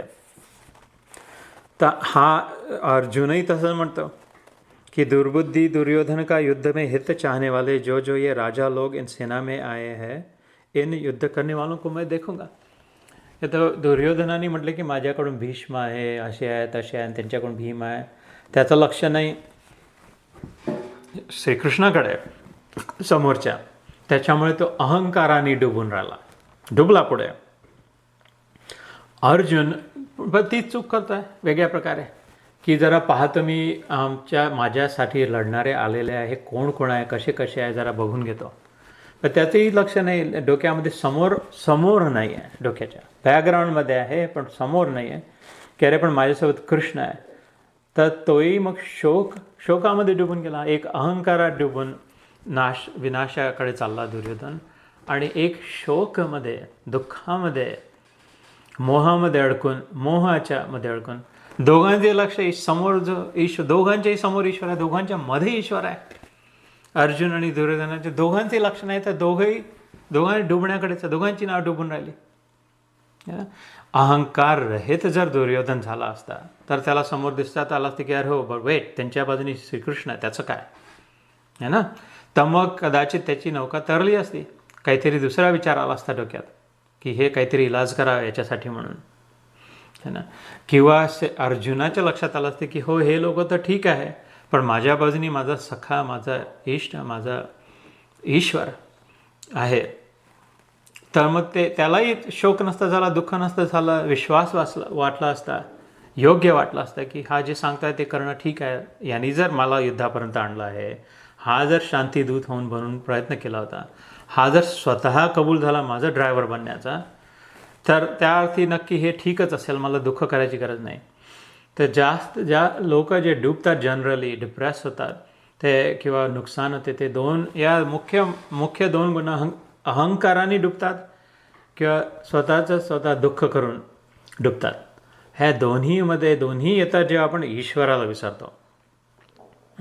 हे सगळं मी केलं, हे सगळं माझं आहे, माझ्यामुळे झालं, बा मी किती पुरुषार्थ केलं, मी शिकलो, मी असं केलं, मी तसं केलं, आणि तो ईश्वर विसरूनच गेला ज्याच्यामुळे हे सगळं शक्य झालं. किंवा उलटं झालं त्याचे की माझ्याच्यानी काही होतच नाही, मला काही जमतच नाही, मी वीक आहे, मला आपला अन्याय जातो, आपल्याला लोक वाईटच म्हणतात, आपलं असंच आहे, आपलं तसंच आहे. तोही तसाच झाला, कारण की अरे पण तुझ्यासोबत ईश्वर आहे ना, छातीत धडकणारा, सर्व समर्थ. तो स्वतःच्या सामर्थ्याच्या भरशावर कशाला जगण्याचा प्रयत्न करण्याचा विचार करताय. तो सगळं त्याच्यावर टाक ना, बिनधास्त राहून जा, तर तू विश्वास होऊ शकतो. आणि उलटं कसं आहे की स्वतःच्या भरोशावर नुसतं सगळं नको समजू, जी प्राप्ती झाली आहे ती त्याच्यामुळे झाली हे कर. तर दोन प्रकारे व्यक्ती डुबू शकतो. दोन्ही अंधकार, दोन्ही डुबवणारे, दोन्ही दुःख देणारे, दोन्हीही विनाशकारी आहे. एक तर अहंकार किंवा दुसरा स्वतःचा आत्मविश्वास ज्यांनी गमावून दिला, जो दुःखात पडला. आणि ते दोन्ही केव्हा निर्माण होतात, जेव्हा आपण ईश्वराची विस्मृती होते. देवाचं जे सान्निध्य आहे, आपल्या जीवनात प्रेझेन्स आहे, ते जेव्हा विसरतो तेव्हा. तर हे मला या श्लोकापासून मिळालं. आणि मग बस आता संपायला चालला, शेवटचे काही क्षण राहिले, पहिला अध्याय संपव. 2-3 श्लोक पटपट करू. निमित्तानि च पश्यामि विपरीतानि केशव. अर्जुन मग जेव्हा दुःखी होऊन म्हणतो, न कांक्षे विजयो कृष्ण किं न राज्येन गोविंद. मला हे काही नको. न च राज्यम न सुखानी च. त्याचा जो सात्विक स्वभावाचा होता, निस्वार्थ होता, निष्पाप होता न. पुढे मया नघ म्हणजे 3ऱ्या अध्यायात 3ऱ्या श्लोकात एक सुंदर शब्द कृष्ण म्हणतो अर्जुनासाठी, मया अनघ, मयी अनघ, माझ्या निष्पाप अर्जुना. पर्सनल स्वतःला म्हटलं त्यांनी. अघ म्हणजे पाप, अनघ म्हणजे पाप रहित, मयी अनघ, मया अनघ, माझ्या पापरहित अर्जुना. कारण की अर्जुनाच्या मनात कपट नव्हता, थोडक्यात समाधानी होता. जेवढं 5 गाव 5 खेडे जे सम्राट होते तेवढ्यातही त्यांना एक खेडं मिळून तो समजते. इथपर्यंत त्यांनी आता म्हणून दिलं की मी भीक मागून राहतो, काही पोटाचा खड्डा तर भरेलच भीक मागून. हे लोकांना मारणं, रक्तपात करणं स्वार्थी, मला असं नको आहे. न कांक्षे विजयम कृष्ण न च राज्यम न सुखानि च किम न राज्येन गोविंद किम भोगैर्जीवितेन वा.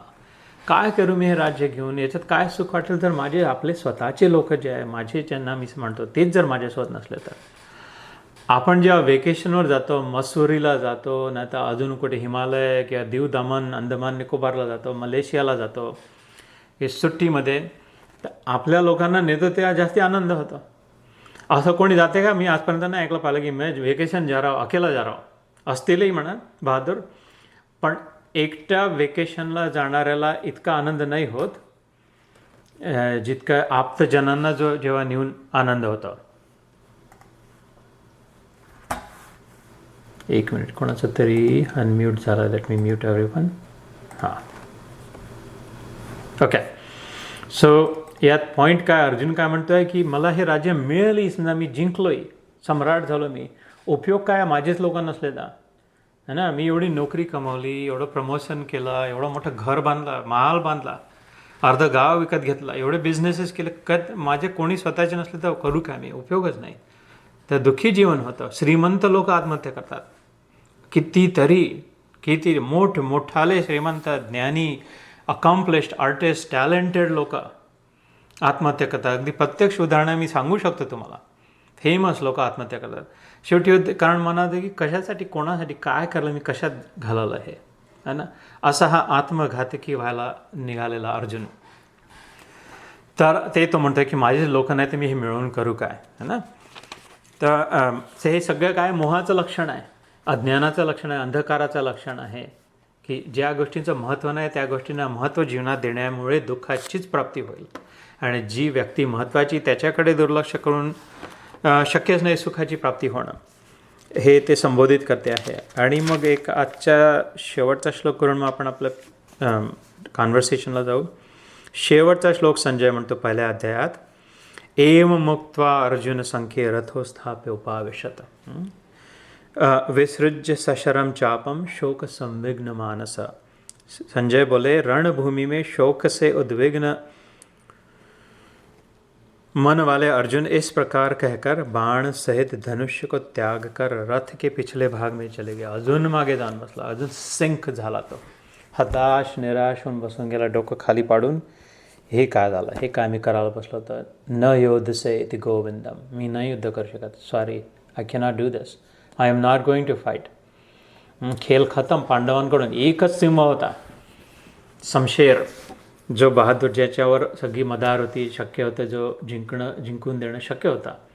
आणि तोच जर बसून गेला तर मग आता धर्माचा रक्षक जणू कोणी उरला नाही, अशी महान परिस्थिती निर्माण झाली. जशी आपल्या जीवनामध्ये होते की हाच व्यक्ती जर माझ्या जीवनात निघून गेला तर माझं कसं होईल, माझं काय होईल, पुढे काय होईल, हे घर जर नाही राहिलं तर कसं होईल. तर हे जे निरनिराळ्या प्रकारचे कन्फ्युजन होऊन आपण खूप त्याच्या भरोशात सगळ्या वस्तूंमध्ये, व्यक्तींमध्ये, परिस्थितींमध्येच अडकलेलं असतं मन आपलं. की हे असलं तरच ठीक आहे, हे नसलं तर ठीक नाही, असं झालं तरच ठीक आहे, असं नाही झालं तर सगळं बिघडलं. हे जे निरनिराळ्या प्रकारचे मोह, निरनिराळ्या प्रकारची आसक्ती, निरनिराळ्या प्रकारचं कन्फ्युजन झालं आहे, तर आपली परिस्थिती अशीच होते, हताश निराश बसून जाते की आय डोंट नो ना, जस्ट. तर तिथून हा अध्याय पहिला प्रारंभ झाला. पुढच्या वेळेस आपण दुसरा अध्याय करू. आणि ते एक रहस्य एक आहे की याचं नाव काय आहे, विषाद योग. अर्जुन विषाद योग. विष आत असलं जरी तरी योग प्राप्ती होऊ शकते. विष आत इति विषाद. हे सगळे नेगेटिव्हिटीचं जे विष आहे, दुर्योधनाच्या आत ईर्ष्येचं, अहंकाराचं, ॲरोगन्सचं विष भरलेलं होतं, नेगेटिव्हिटी भरलेली होती. की माझ्यासमोर इतके हे काय छिल्लूट लोक आहे, पहा माझ्या मागे किती माझ्या रक्षणा. मदर्थे त्यक्त जीविता अन्येच बहव शूरा, नाना शास्त्र प्रहरणा, सर्वे युद्ध विशारद. एक से एक बॉस लोक माझ्यासोबत आहे, माझ्या बागे बसलेले एक्सपर्ट्स आहेत, और सगळे जीव द्यायला तर माझ्यासाठी आलेले आहे इथे. यांची काय गिनती आहे. तर त्याच्यात ते आणि धडा शिकवूनच राहील. सुई टोच नाही आहेत की जमीन नाही देणार.